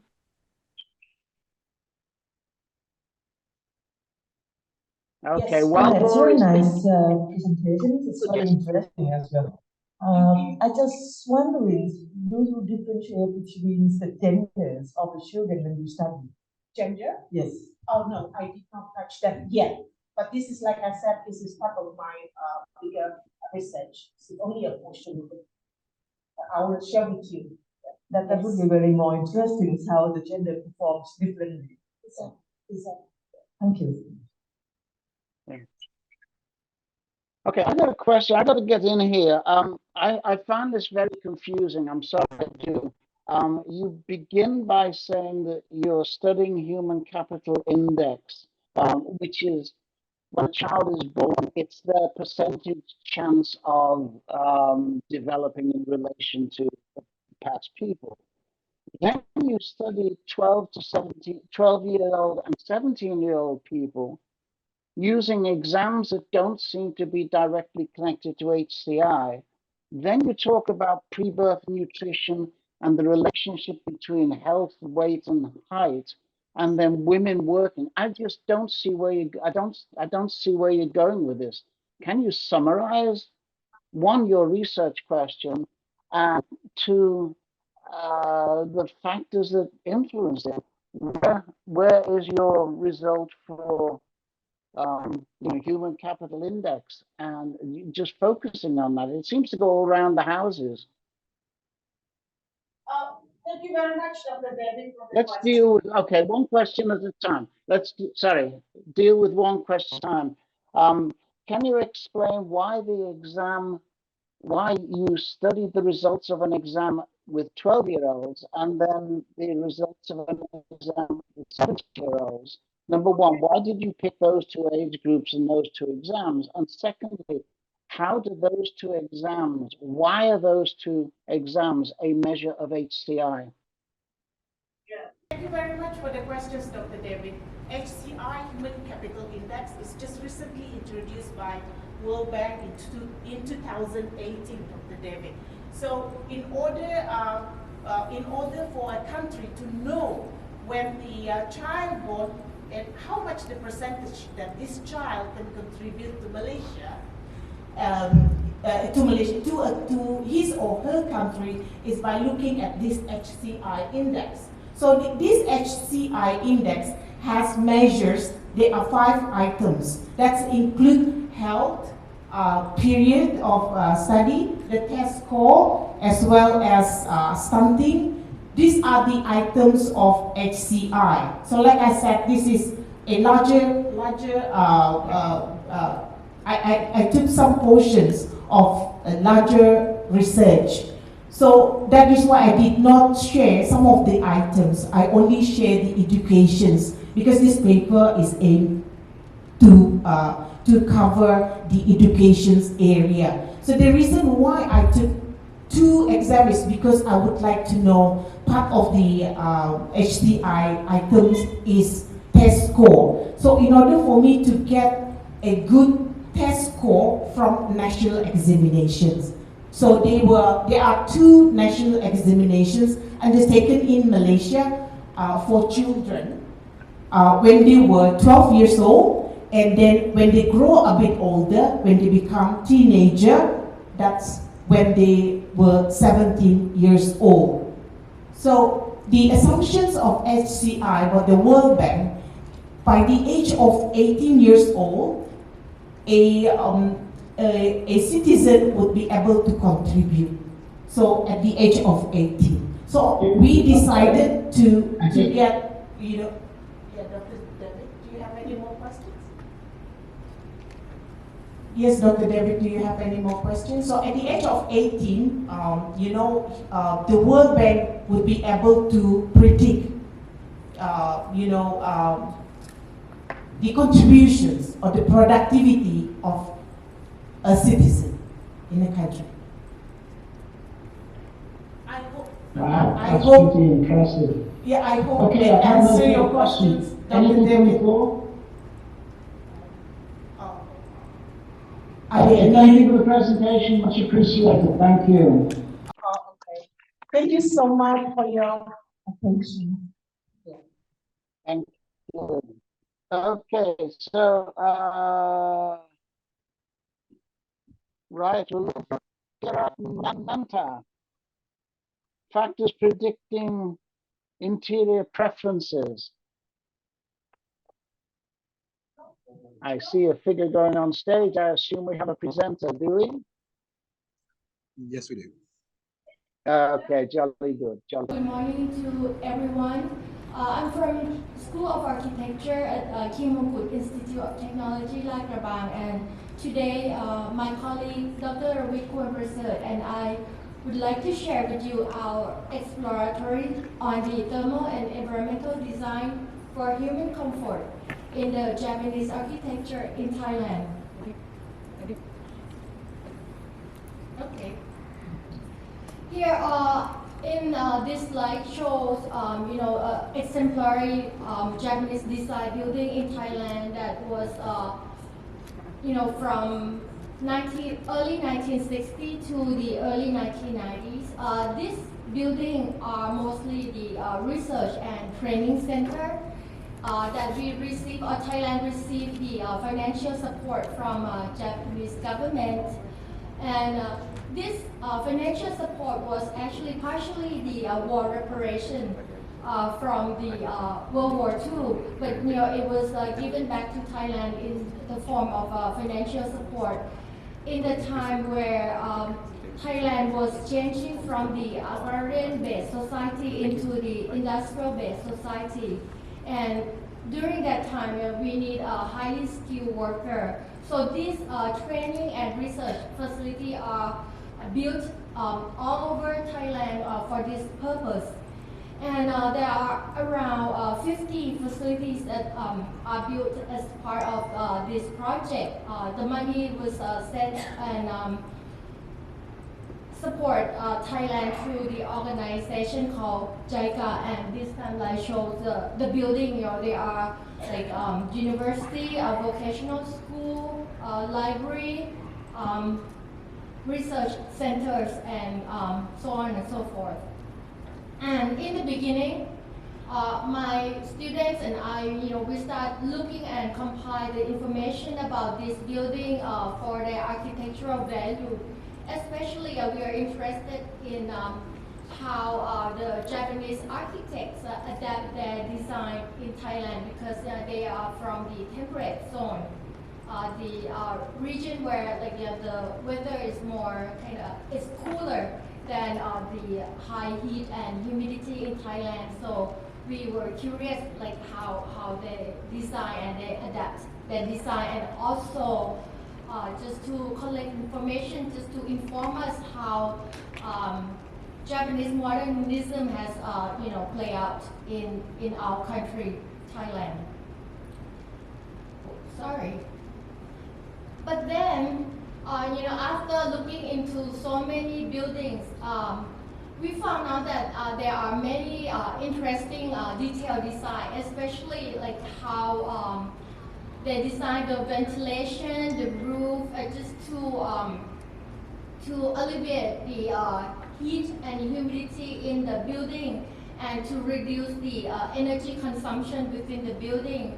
So for this project or this research, so we will focus on those detailed design of the 5 case studies that we can gain access to, and we have information of the archival documents such as the blueprint.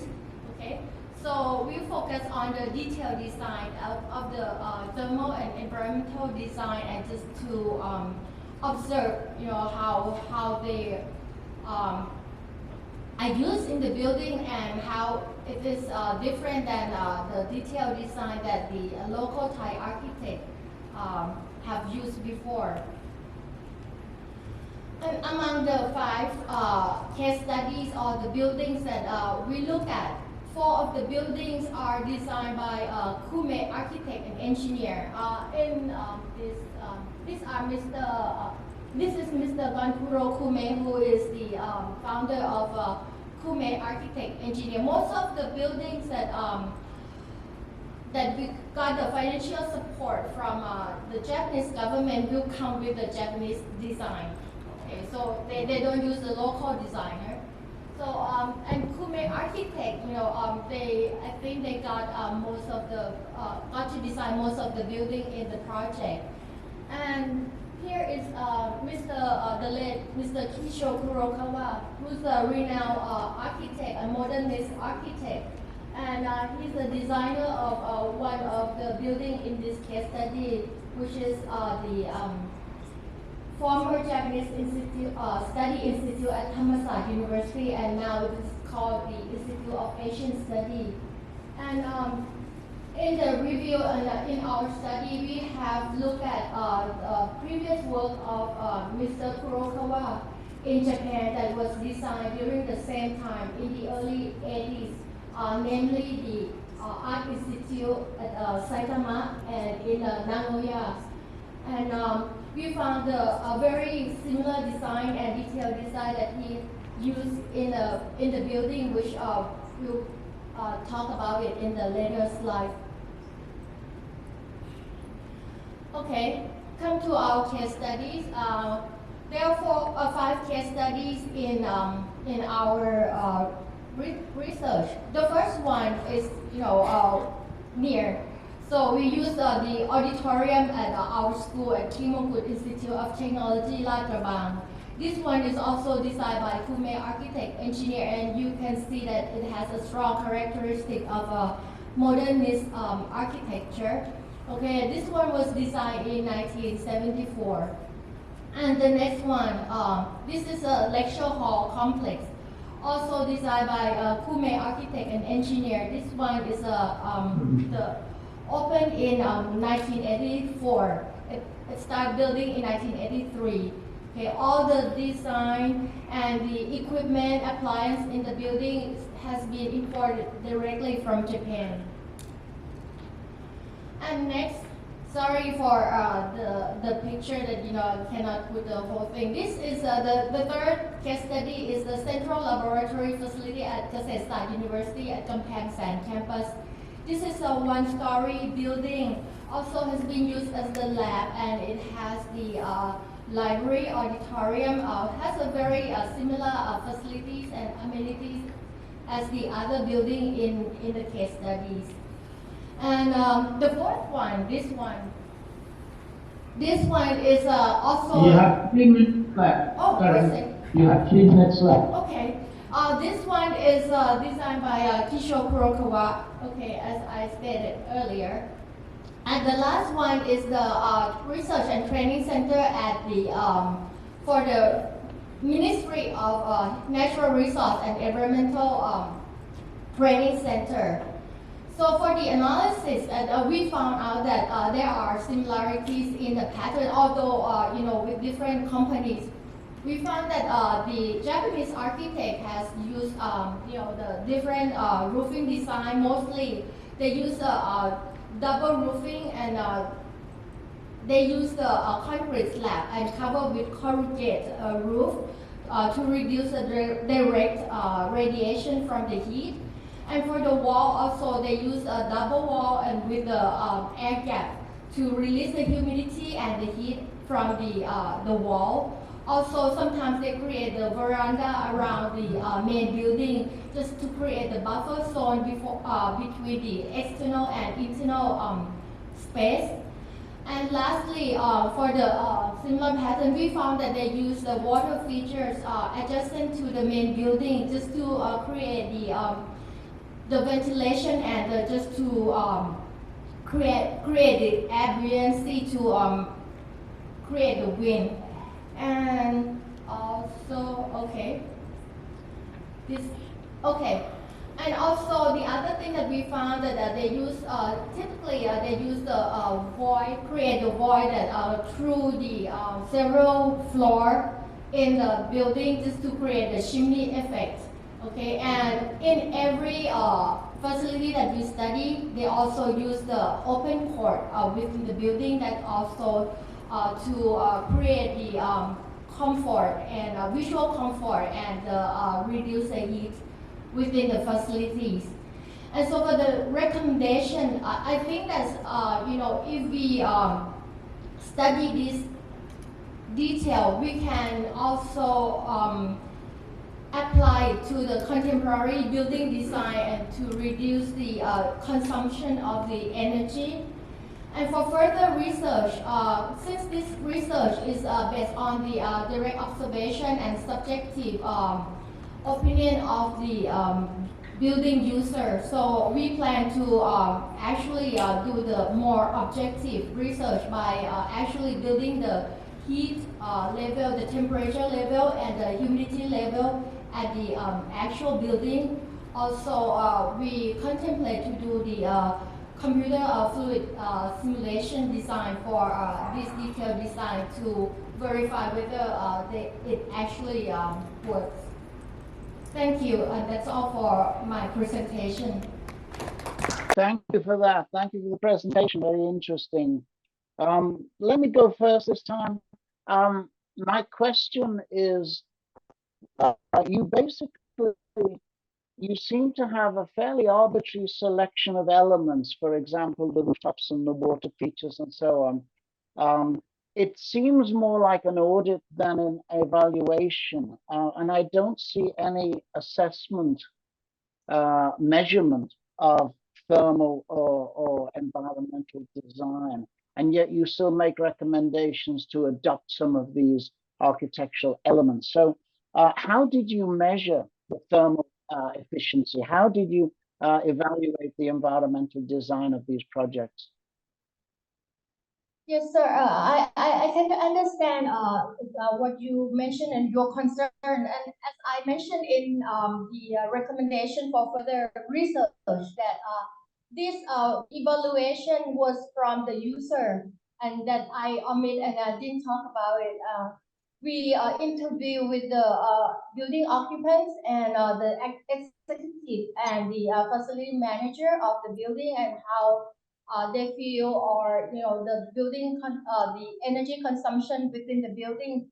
But as I stated earlier, we didn't actually measure the temperature or the humidity. We just asked people how the buildings feel, and how much energy consumption that happens during the peak time or the high heat time, which is this is the time.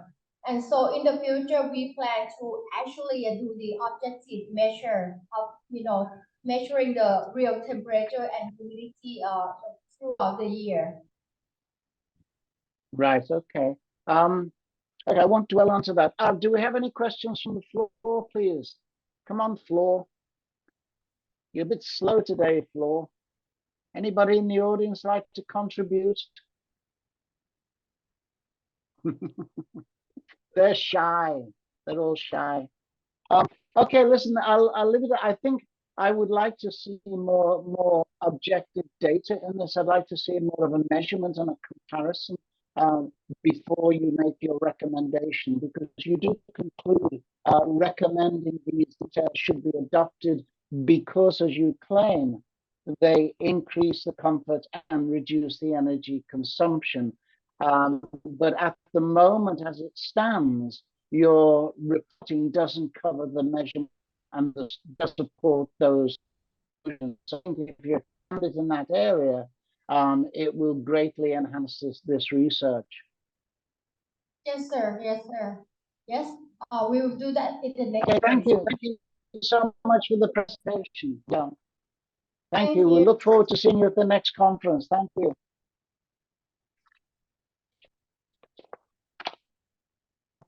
Okay. Now we have, oh gosh, Champon Morapun, which is picking a preference. And somebody's walking on stage, I can see. I'm assuming it's fantastic. Good morning, everybody. My name is Champon Morapun. I'm the presenter of our research team for today. And let me introduce my colleagues, which is Visha Kochepong Lekakun and Chinampa De Nitilat. They are my colleagues for this research. And good morning, Dr. David, for the chair of our research group today.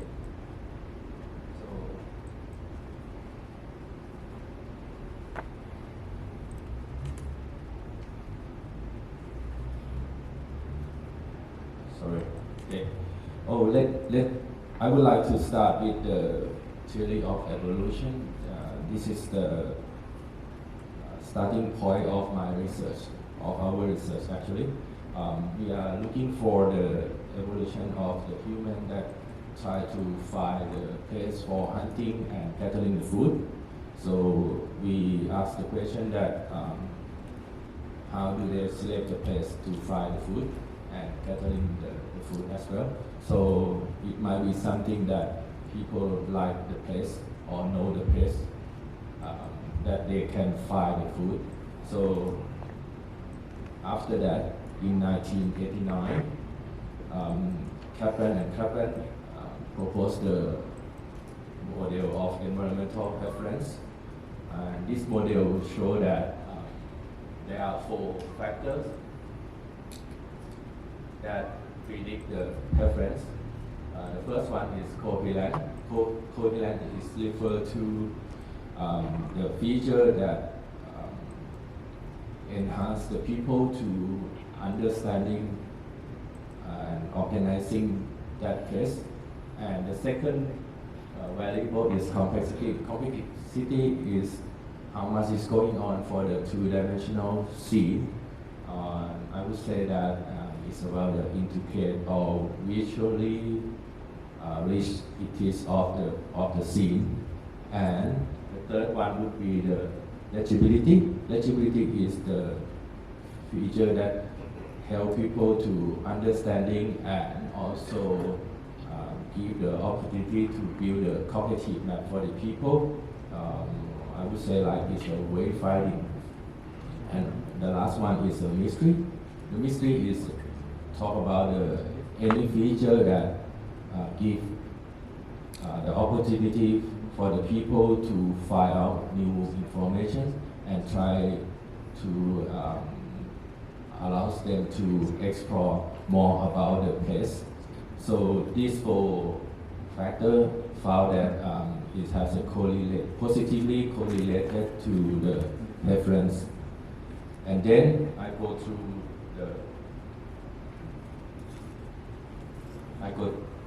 the literature review. So, but before I talk about my literature review, I would like to explain more about 2 important words, which are Vihara or Vihan in Thai language.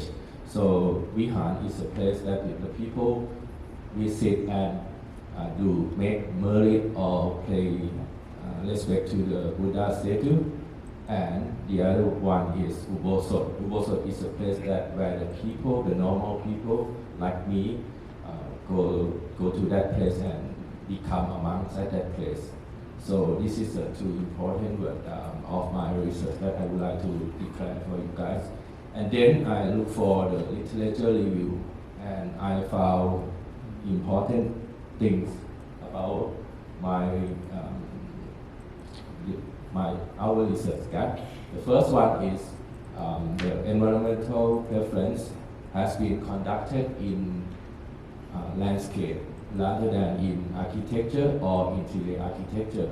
That is the first gap that we think, okay, we should do something about the interior architecture, which is our field, is keen on that. And the second one is about the building that has been conducted in the preference research is about the many kind of building, but not for the worship setting.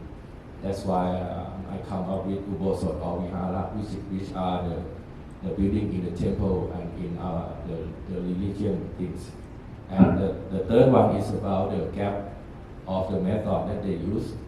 Most of the previous research about the preference, they use the picture as a stimuli, but just a few research that use the dynamic view or bring the people to the real setting. That's why we are going to use the dynamic view rather than the static view.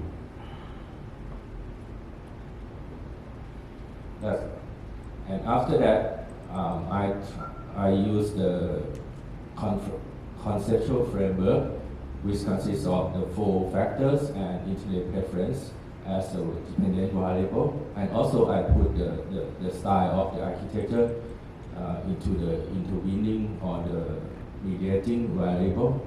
So I come up with the 2 important research questions. The first one would be to what extent that the 4 factors predict interior preference, and the second one I look at the specific style that look to what extent that the 4 factors predict the interior preference as well. So when I try to start with the research methodology, we use the quantitative research approach, as this research try to verify the theory or the model of environmental preference, but in terms of the interior preference. And also we have reductionism about the factor that we are going to inspect, which consists of 5 factors that I show you on the research framework. And this is our research design is about the survey research, because I bring all my students in the class to the real setting. I mean, in about 19 buildings of the temple around Thailand. So I have 45 students. Most of them are female, and just only 1 male. That's really interesting. There's only 1 male in our class, but this is true in Thailand at the moment.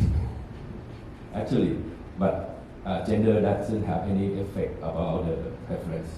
And let me explain more about the 3 styles of architecture that I use in my research. The first one is about the Sukhothai style. Sorry, interrupt second. You have 3 minutes left. Okay, yeah. Okay, Sukhothai style and Ayutthaya and also Lana style. And when the students go to the place and they have been asked to fulfill the online questionnaire to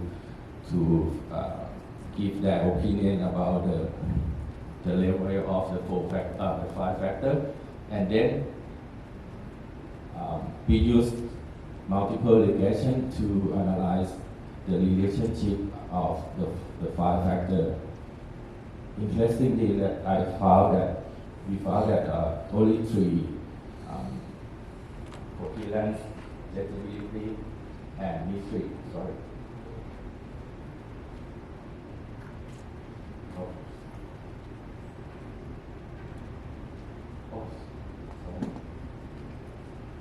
coherence, legibility, and mystery are the three predictors of interior preference. But when I look in each style, we found that coherence is only the variable that affect the interior preference. And coherence and mystery are the predictor of interior preference for Ayutthaya style.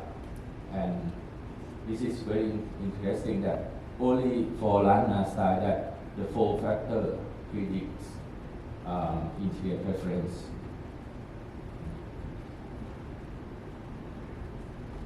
So I come up with the conclusion of our study.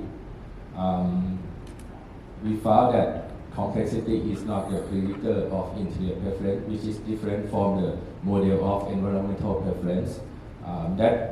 That might be the reason of the familiarity of the student, that they know about the building that they go through, about the trip, so they get familiar with that, so they think it's not complex.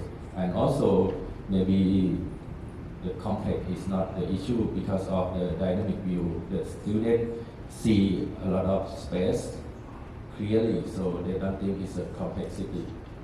And the coherence is the only predictor of interior preference for Vihara and WoS, which 3 style. Maybe it's because of the similarity of typology of floor plan configuration and just slightly different in the element of design. So we would like to say that our research is fulfill the gap of interior preference on the religious building and the dynamic view, which is the difference method that used in our research, might be the new way of thinking about the preference. And also, I would like to suggest that if you can go for the attribute of the interior design in order to see the effects on the interior preference and also the relationship of the interior design attribute and the level of coherence, complexity, legibility, and mystery. And also, if we know about the value of the culture and we know about the attribute of interior design, we can use this characteristic in order to do the design later.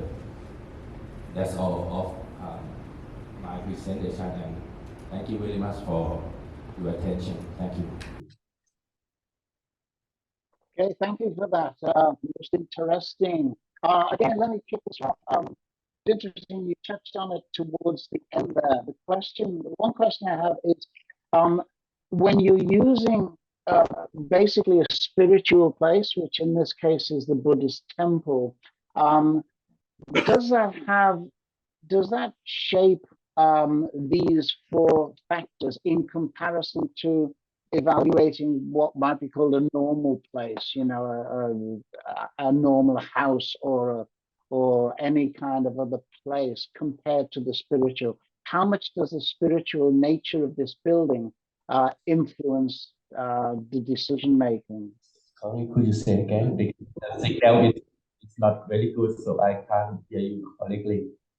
Sorry, yeah, okay, one more time. So I understand the 4 elements, but when you're evaluating what is basically a spiritual building, does the spirituality of the place overshadow these 4 elements compared to if you were evaluating a spiritual place?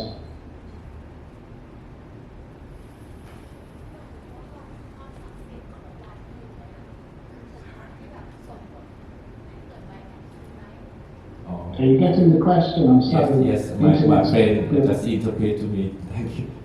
I think the spiritual is might not be the effect of the feeling of the the participant because I didn't ask for that, and I try to make them focus on the interest space rather than about the belief or something like that. Okay. As always, let's see if anybody would like to comment. I'm sorry for very shy audience to that whole chat. Okay, let me ask you one more question, which is, I understand the four elements, coherence, complexity, agility, that's how did you evaluate combinations of those factors? For example, complexity and legibility, they can work together or they can actually work against each other. So how did you factor that into the evaluation?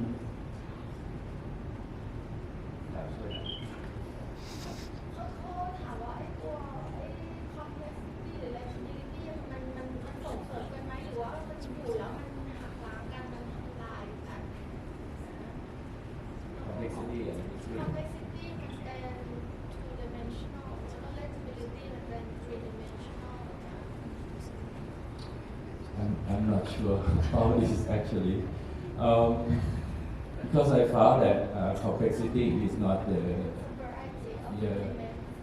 it's not the correlated factor of our study. Maybe, but I can say that the interest rate that I bring the participant into that space is not a complex space, it's a simple one. So I don't think in this case complexity is not an issue and is not decrease the legibility of the participant. Okay, that's fine. Okay, well, thank you. There's no reason for thank you for the presentation. We look forward to seeing the next conference. Thank you. Thank you very much. Thank you.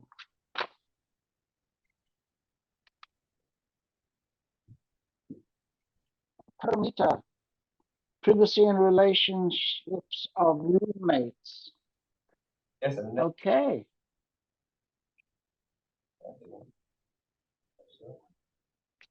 Are you all alone on the podium there? No, there you go. Somebody's joining me. I appreciate the opportunity to be here today.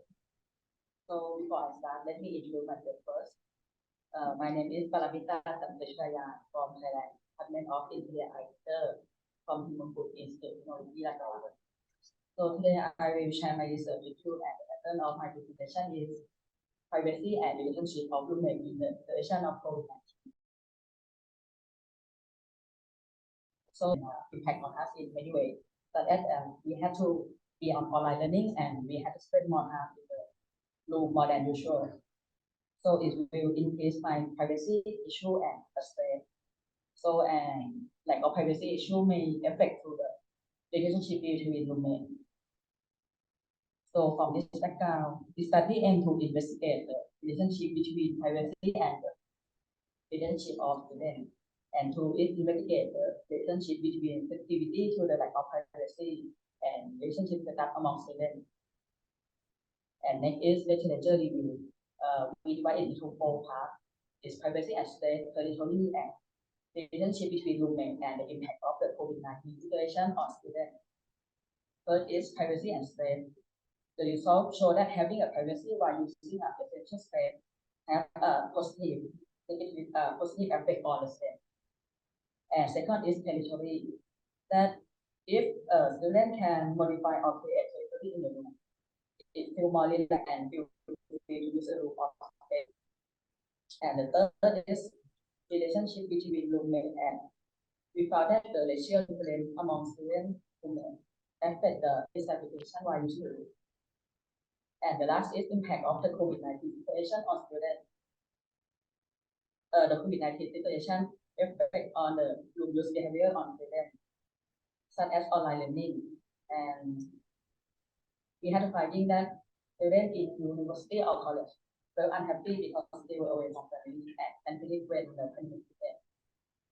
So the literature review previously had a finding about relationship between roommate, relationship between privacy and state, but it's turned into all knowledge the lack of privacy to state and the attendant they use to solve the lack of privacy problem. So there needs to be research conducted on the relationship between lack of privacy and the roommate relationship, especially in COVID-19 situation. So my next point is research methodology. Through the COVID-19 situation, the research was conducted entirely online, and I collect data in three steps. First is observe behavioral tests about privacy with both bedroom study, and two is conducted through online focus group discussion and individual interview with 8 informant. And three is online Google form questionnaire with 61 students who use a room with roommate in the COVID-19 situation. And I choose the informant and the study by know-how method, and choose the sample group by composite sampling method, while putting an online questionnaire Google form into social group and ask them to share it. And all of my data that I collect, the quantitative data with online questionnaire will be analyzed by descriptive, statistic, correlation, and one-way ANOVA. And qualitative data about behavioral traits, focus group, and interview be analyzed by content analysis, data grouping, prioritizing, and description. And next point is the finding. First begin with the demographic profile of the sample, informant, and case study. The response is the finding about demographic profile of sample. We found that in 74% the relationship setup between roommate were great, and 56% residential type is a private dormitory, and 75% gender is female. And in average per room they use two person per room, and they're spending an average of 14 hours per day in the bedroom. And the right side is the case study were including 4 case study. First is how private dormitory A, B, and C. And 8 informant is the students that use the bedroom in the study. That divided into 2 groups. First is the relationship setup for family, and next is the relationship setup for friends. And the next finding is the privacy before and after the situation of COVID-19. And we found that the half of the sample group felt that in COVID-19 situation, the privacy expenses increased the negative feeling. And students they said that felt uncomfortable when the roommate look at their computers. And the next finding is the privacy and the relationship between roommates. Is the level of lack of privacy that affect to the relationship between roommates. First is the lack of privacy affecting the relationship. It's an average of 5 moderate. And next is the level of student privacy by roommate was an average of 5 is moderately discomforting. And the level of relaxed feeling while using the room with roommate is an average of 6 moderately relaxed. And next is intimacy with roommate after sharing a room is average of 8 more intimate. And good relationship between roommate is an average of 3. And the informant for focus group and interview they had an opinion that the lack of privacy annoyed them feeling, but it did not affect to the relationship that much. So I like to point out to the left side finding about correlation. In correlation, we have an independent variable about privacy and independent variable about good relationship between people. So after analysis, I have the result that lack of privacy affects the relationship between roommates, such as discipline of privacy by roommate correlate in the opposite direction with the good relationship between roommates. And relaxed feeling while using a room with roommate correlate in the same direction with good relationship between roommates. So if they have a more feeling relaxed in the room, the good relationship between them will be better. And next is privacy while using a room with roommate. So correlate in the same direction with the good relationship between roommates. And the next finding is relationship setup and privacy. So in online focus group, students indicate to me that the relationship setup affect to sensitivity to the lack of privacy between roommates. But from one-way ANOVA, the sample group of relationship setup among family members, friends, and lovers they had the same average level of negative feeling from lack of privacy. So this is all my finding. So let's move at the last part about discussion, conclusion, and implementation. About discussion, we have the 3 points. First is privacy before and after the introduction of COVID-19. We found that some of the group felt that privacy disadvantaged during the COVID-19 situation, and the informant felt uncomfortable when they remained at the university. The finding is expanded knowledge from the formula and instant privacy finding. It is privacy and the relationship between women. There was a conflict between the result from sample group and informant. The informant group, they believe that lack of privacy annoyed their feeling but did not affect through the relationship. But on the other hand, the result from the sample group indicate that lack of privacy affects the relationship between them. So this privacy findings are consistent with user and others finding that lack of privacy causes state to the system. And last is the relationship setup and privacy. The informant from interview and focus group question, they believe that the relationship setup between women might affect to the sensitivity to the negative feeling from lack of privacy. They mentioned that the family member would be less sensitive to lack of privacy more than others. And in conflict with the result from the collaboration man, one way ANOVA showed that the relationship setup did not affect to the lack of privacy. This finding of this study is presented knowledge about the relationship between women by choose and control. Finally, I would like to summarize my presentation. The study found that in the COVID-19 situation, privacy is message increased negative feeling. Students who use the room with roommate together, and negative feeling from decreasing privacy affect the relationship between women, and the relationship that do not affect to the sensitivity to the lack of privacy. So I would like to recommendation for the community management or designer that to improve the privacy, furniture should be placed separately to improve the privacy by obscuring vision from women, reducing noise disturbance and avoiding light disturbance. And recommendation for the next researcher in the future, they should consider other factors in the data collecting, such as intimacy start before. Other factors in the data collecting, such as intimacy start before using the room, or description of the moment of using the room, or the faculty that study. So that's all of my presentation today. Thank you very much for your attention.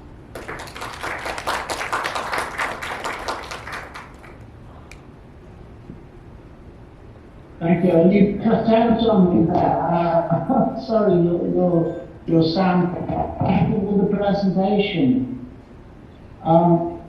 Question in your conclusions.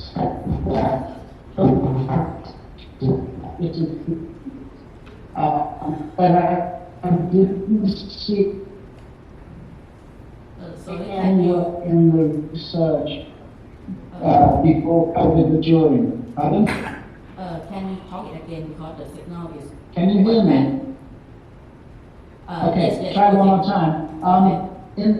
In the conclusion, can you hear me now? Okay, I hear you now. Okay, good. In the conclusion, you say that COVID-19 increased the negative feelings, but there wasn't anything in your report which measured the feelings before COVID and during COVID. So what led you to that conclusion?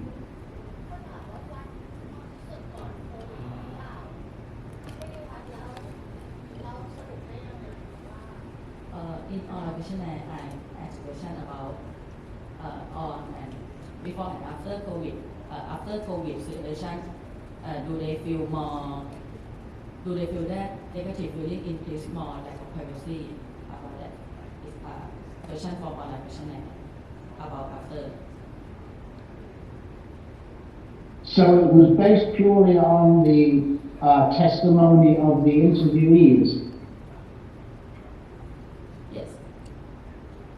Yeah. Okay.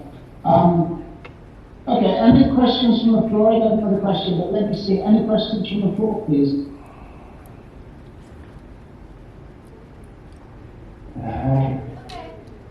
They're not cooperating today, I'll tell you. Oh, there's a hand. Yes, thank you. Yes. the people who live in the house as well as the dormitory? Yes, house and private dormitory. Oh, okay. So what are the differences between the relationship of the people who share the room within the house and who share the room within the dormitory? In the house, because it's out, so the relationship set up between them more likely to be the family.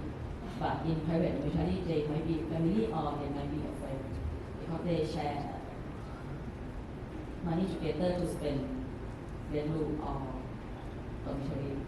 And how was the relationship between the people who share the house or even the family members during the COVID? Is it better or is it worse? Or the same? It's better, but they fight a lot more than usual. Okay, thank you.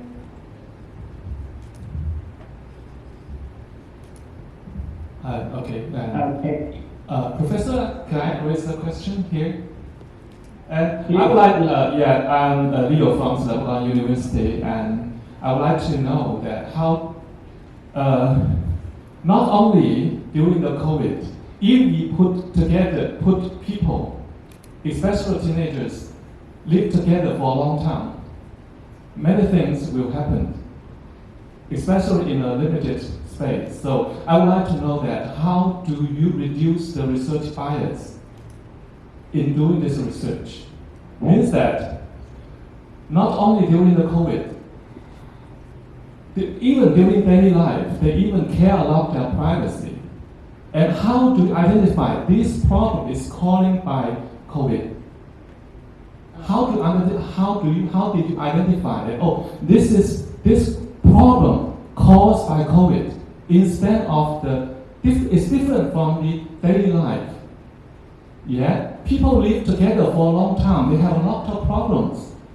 Since, for example, now in dormitory in China, 6 or 8 or 10 of them living together, and they also have problems in privacy, keeping privacy. And now your research is on COVID, so I would like to know COVID situation. So I would like to know how did you reduce the research bias that you find that, oh, this is the problem that you found that only in COVID? It's the problem that built in the COVID situation, that why they online learning, they have a problem more than usual that in the normal day we will be on site. And it's about social distance. It's more factor that in COVID they have to be changed. They use room behavior.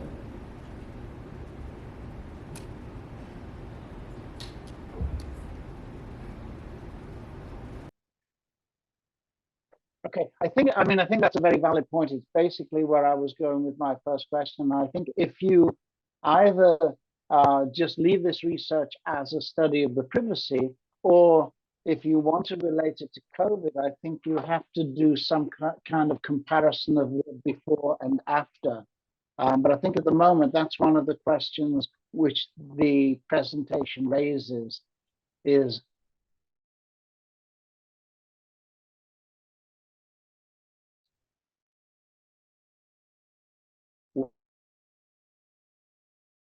how exactly does COVID influence it? So, yep. Okay, I think that's it. Thank you. Thank you very much. And we see you at the next conference, I hope. Thank you.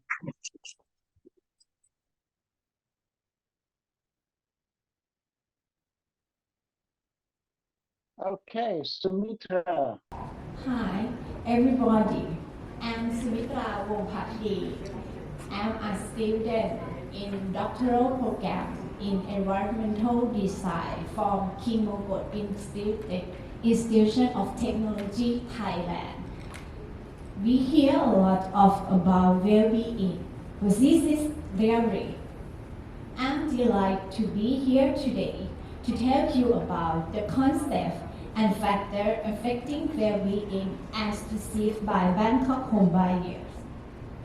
My co-author and advisor, Dr. Piyarat Nantha, and my co-advisor, Dr. Benjamin, put in. First, I will talk about the concept of well-being has not only been theorized since ancient Greek, but has also been measured and researched by various disciplines worldwide. Well-being is culturally specific, resulting from COVID-19 pandemic situation.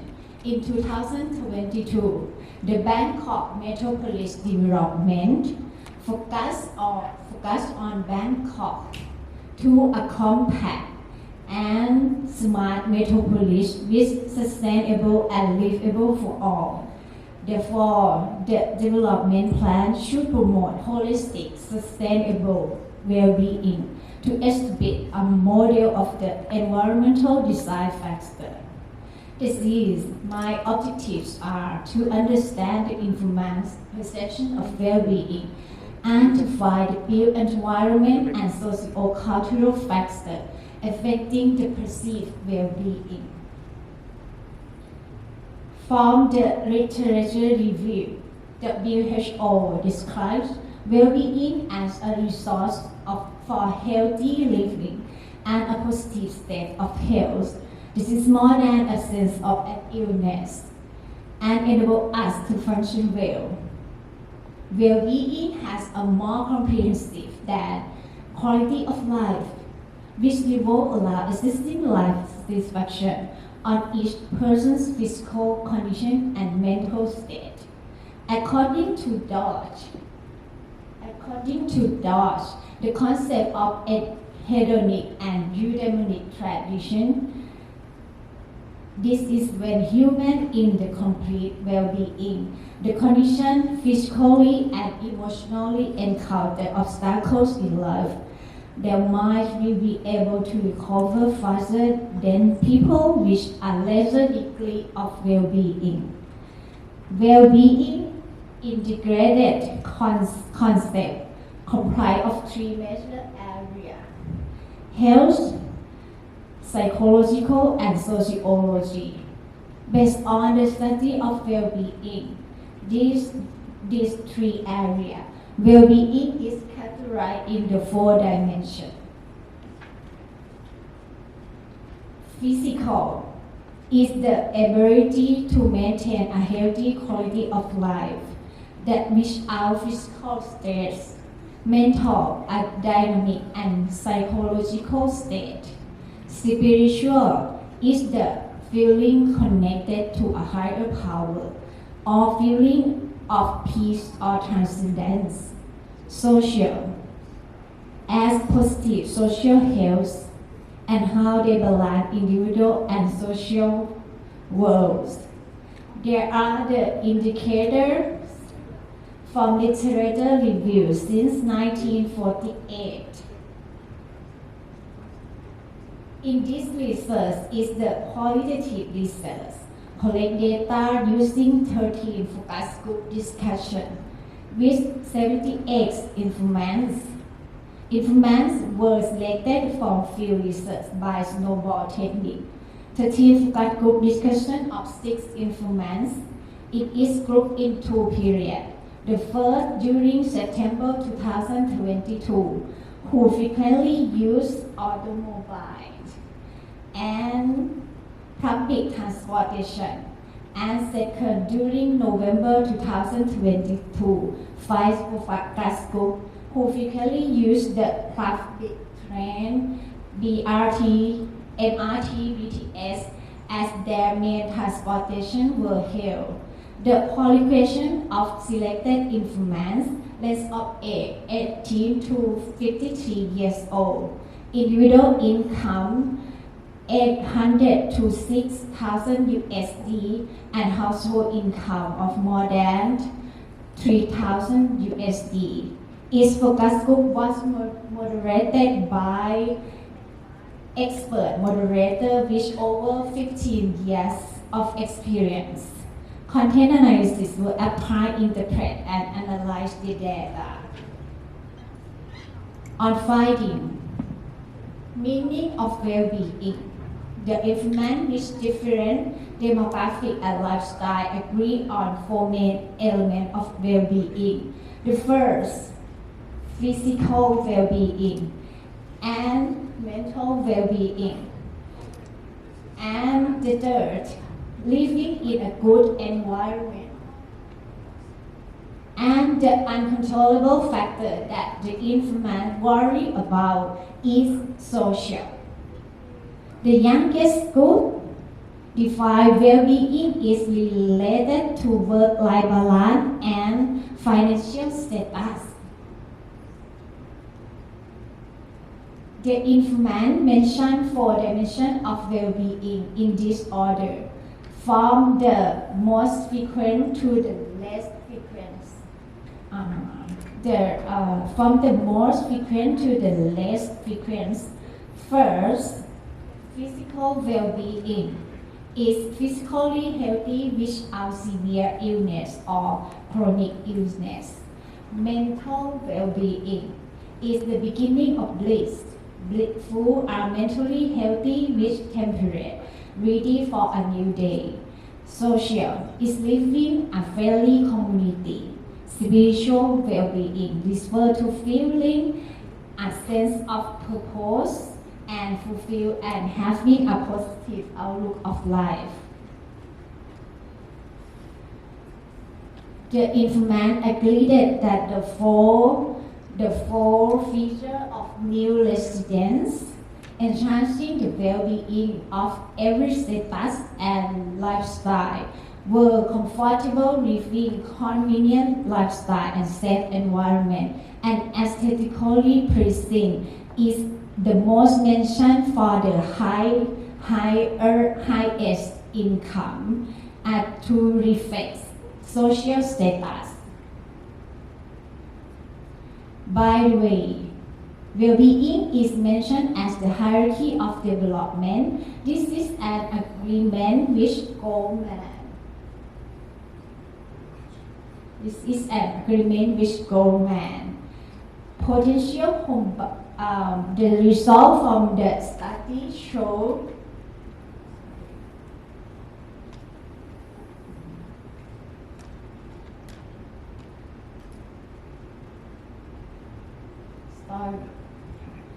The result from this study show that the built environment should be included as another dimension of well-being. Include the built environment would provide more understanding of the objective and subjective perspective of well-being. Results from this research indicated that informants perceive well-being as a highly positive feeling derived from having good physical and mental health. Factors contributing to well-being included living in a good environment and friendly community, encompassing a comfortable and convenient lifestyle, safe and aesthetical pleasing of the built environment. Factors emerging from the study will also be used as variable for further study of well-being in other Asian urban areas and inform city development policies towards sustainability. Well-being is attended by little, and nevertheless is no written thing itself. That's brings me to the end of my presentation. Thank you for your attention. Thank you. Great, thank you for the presentation, very concise. I have just a quick question to start with. Your respondents, you talked about single house, condo, and townhouse. What variations, if any, did you find in the results from the different types of house users or people aiming for different houses? Did they all share the same aspirations, or were there variations between the groups?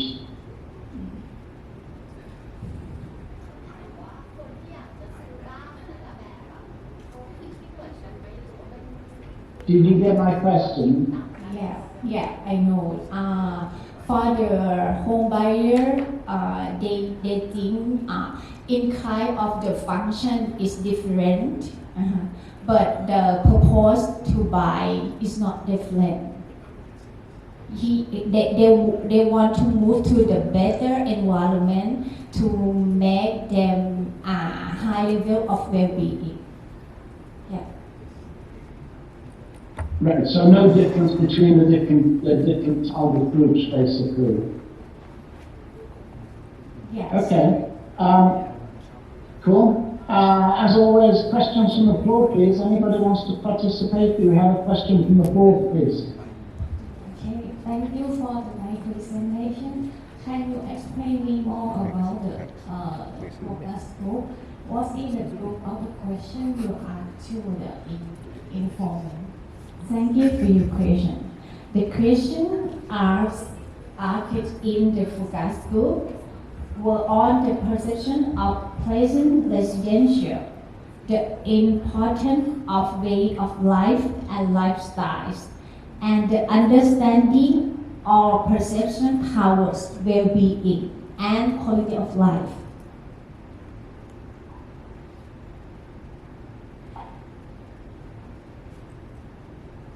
This is my answer.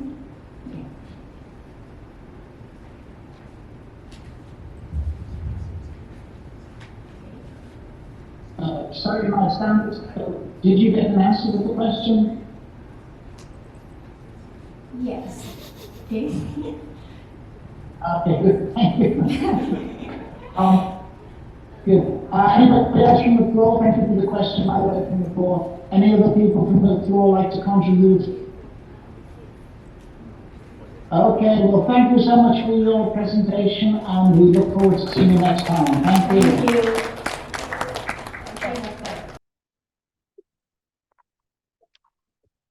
Okay, so we have the last person this morning, Jing Yuan, comparative study of female retirement awareness. It's great to be here with you today. Let me briefly introduce myself. My name is Jing Yuan. I come from China. I am a PhD student of Universiti in Malaysia. So let me share you with my research. The topic is a comparative study of female retirement awareness and readiness in Malaysia and China.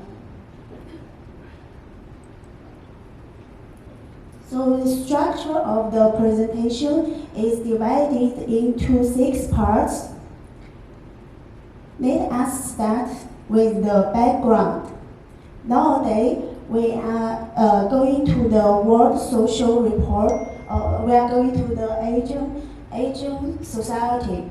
From the World Social Report 2023, we can see the people's whose age above 65 is increased straightly from 2021 to the 2050.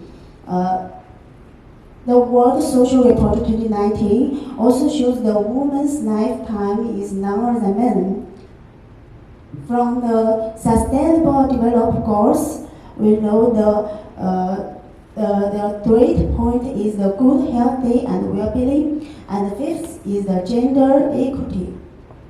In China, more and more working women they spend more time on the work, so they don't have the time to take care of their family and have their marriage, and because of the Hofstede 2010 report, the individuals from China exhibit higher levels of masculinity in their values compared to those in Malaysia. So, February 2016 found that those with at least 10% female board representation had higher returns than those with less than 10% female board representation. So women is very important in society. Let's move down the problem statement. Women face the crisis. Because their life is now, so when the woman is more, so women has fertility responsibility, so their job has the limitation. Job opportunity has limitations, so this reason lead their less income risk. In a world video, the World Social Report 2023 also illustrate about that. Given the challenges of aging population and existing inequalities, it is imperative for society to address these issues and seize the opportunities that the present for the benefit of future generations. So significantly, we know the government leads the suggestion for the better strategies to address women's issues and improve their quality of life, moreover promoting the fertility. So objective, firstly, explore the factors that influence retirement awareness and readiness among women in Malaysia and China. The secondly is the examining the influence of financial risk tolerance, financial literacy, and future retirement planning on women's retirement planning awareness and readiness. So thirdly is moderator variable influence. The moderation effect of financial self-efficacy towards retirement readiness will be examined. So this is my PhD framework. We can see the first independent developed variable is the financial risk tolerance, financial literacy, and future timing planning, and the financial self-efficacy is moderating variable, and the retirement awareness and the readiness is the dependent variable. So next, the literature review. The financial risk tolerance, the HUSNA 2023 found financial risk tolerance has a positive and significant effect on retirement budget. The secondly is financial literacy, significant impact retirement planning. NARISA 2020 found that. So because the time limitation, so I will not go into the details about that.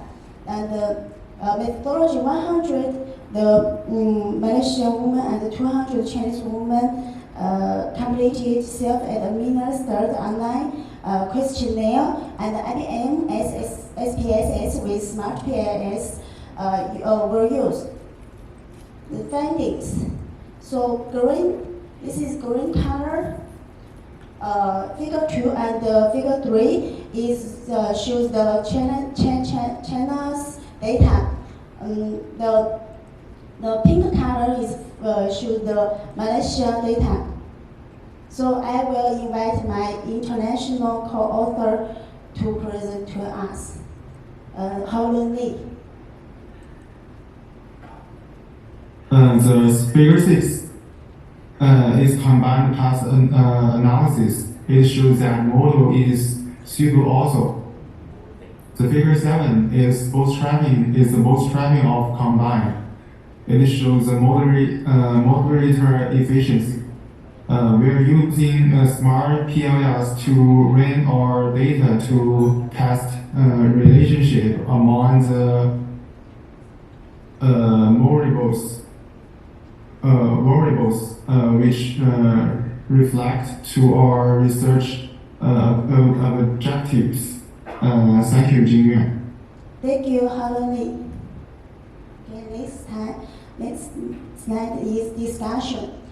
From the table 4 result of the hypothesis testing for Malaysia, China, and both countries, Hypothesis 1 and 3 and 4 shows the all of term accept, and hypothesis 2 and 6 is the all of term reject. But hypothesis 5 is Malaysia accept and combined reject.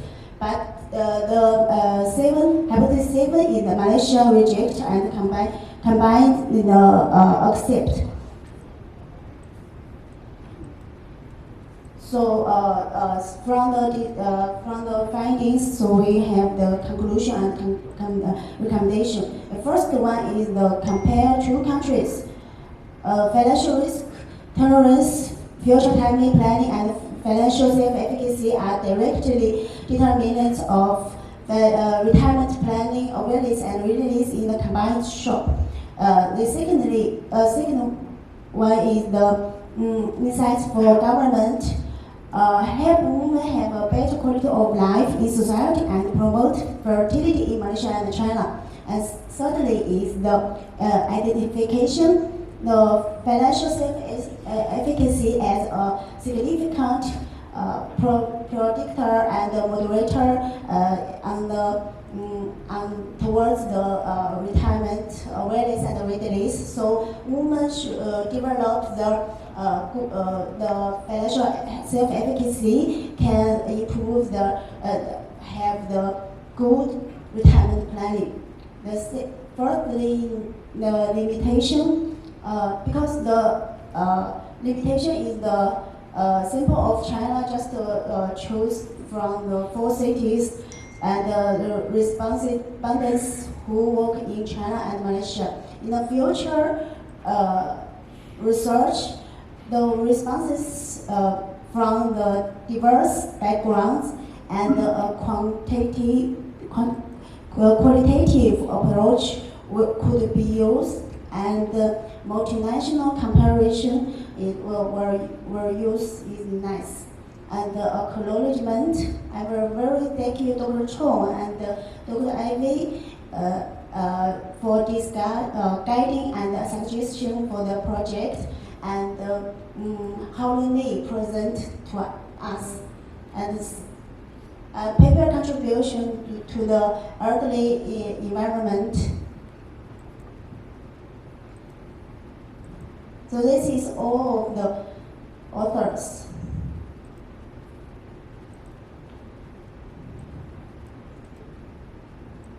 Finally, I hope all of women like this woman in their old age, has a good, healthy, and good mood and happiness. Thank you for your listening. Okay, thank you, Jingwan. Thank you. Oops, just lost my earpiece. Can I ask you a quick question? Just briefly, how do you find literature review?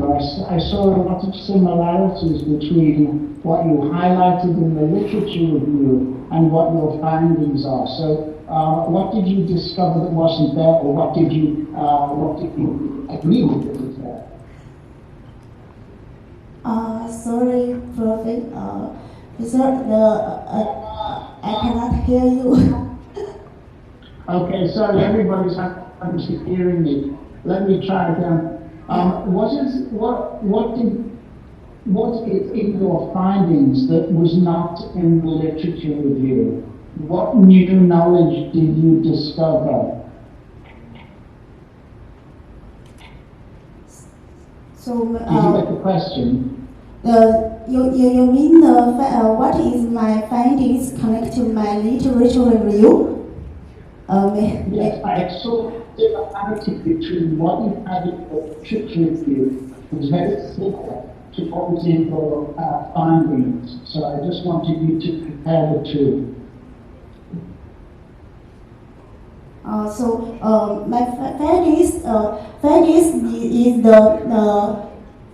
findings is the smart PLS, so there can see the connect from the factors and the develop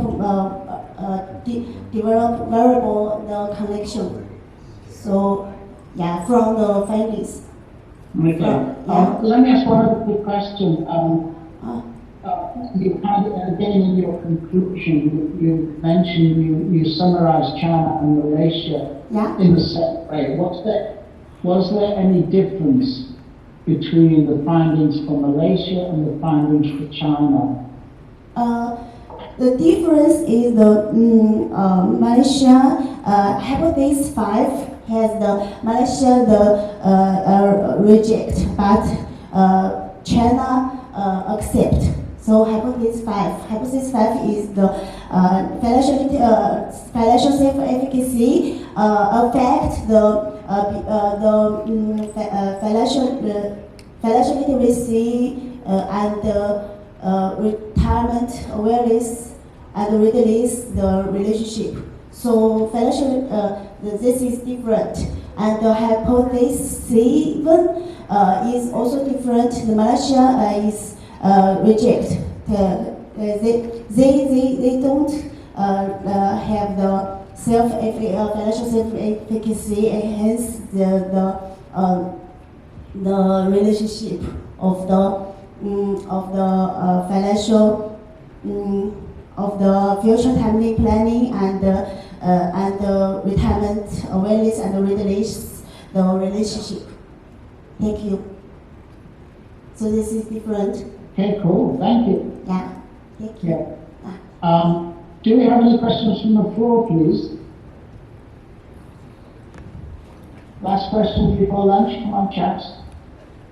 Yes. Thank you, Chairperson. I'm interested in your research. I just want to know what motivated you to do this research related to female area.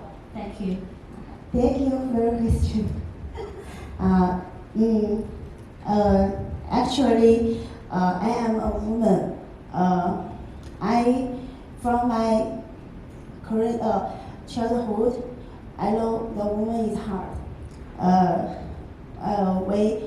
Especially I saw my grandfather. He always told me, no need start too much. No need because you are girl, you will marry the man. No need to do yourself. But when I grow up, I found I can independent from the financial angle.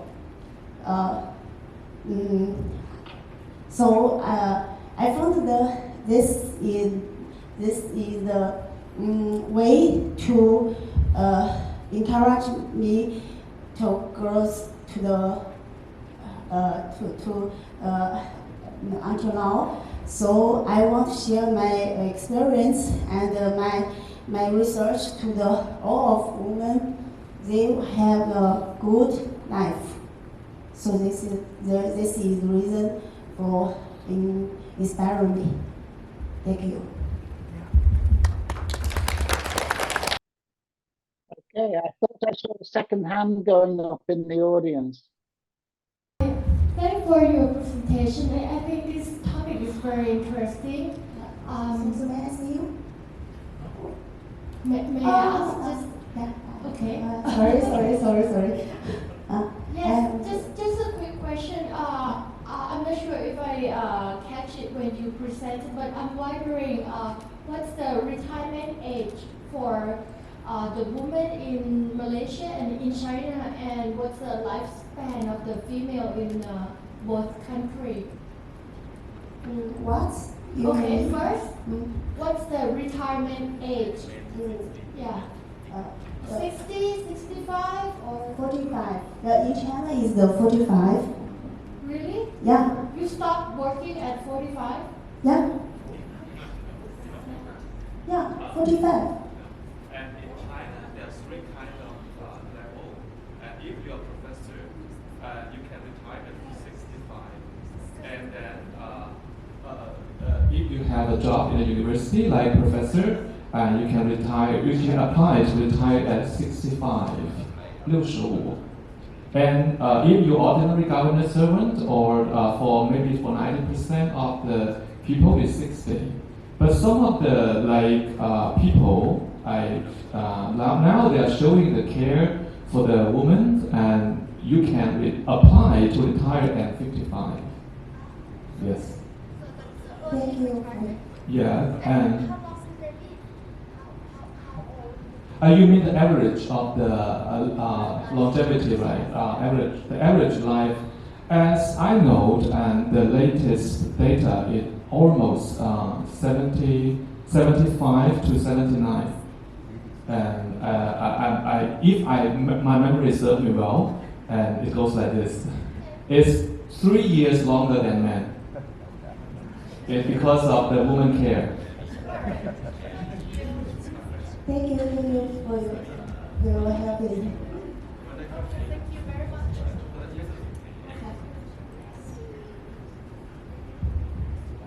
Okay, any more questions? Yeah, I have a question here. Okay, as a woman, we face a lot of bias and judgment from a man and woman itself. So, for our retirement, what should we prepare and how much money that we need to save for our retirement? Actually, I don't want to judge the men. No. What I meant is not we judge men. Yeah. The men judge us. So what should we do and what should we prepare for our retirement and how much money that we need to prepare for our retirement? Actually, this is depend on your quality of life you want. For example, it's dependent different women. Yeah. For example, now for me, I just spent the 5,000 every year every month. So if I want my quality of my life after retirement, so I need save the. I think I need to keep my retirement. The money is have the 5,000 also, right? But the similarly the EPF in Malaysia, China also have the social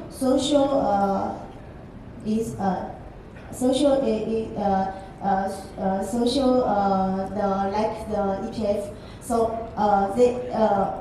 we have just only 2,000 average. So you need to save the you need calculate. For example, you work 30 years, so you want to save how much money? Yeah. But this is the professional question. Thank you. Yeah, I think the idea of how much you need is going to depend, number one, between Malaysia and China, and number two, whereabouts in China and Malaysia you're retiring to, and thirdly, what your aspirations are. So I think it's a little bit of an unfair question. Okay, any more questions from the floor?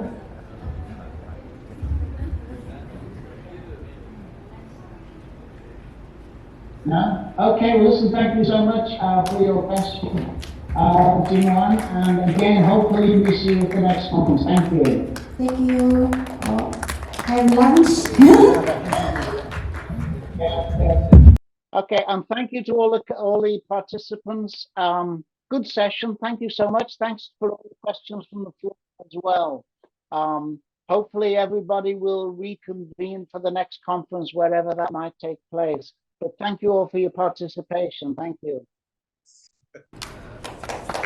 And now for lunch, chat.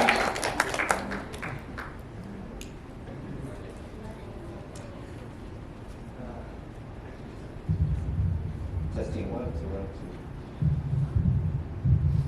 2. Interesting topic. Now, okay. So I guess thank you, Dr. David, for chairing the breakout session 1. Hello? David, can you hear me? Yeah. Yeah. What is it there now? I'm still here. What time is it there now? Sorry, what time is it here? Yeah. 2 o'clock. Okay, so okay. Enjoy your lunch. Okay, you too, and we'll see you next time. Alright, see you next time. Thank you.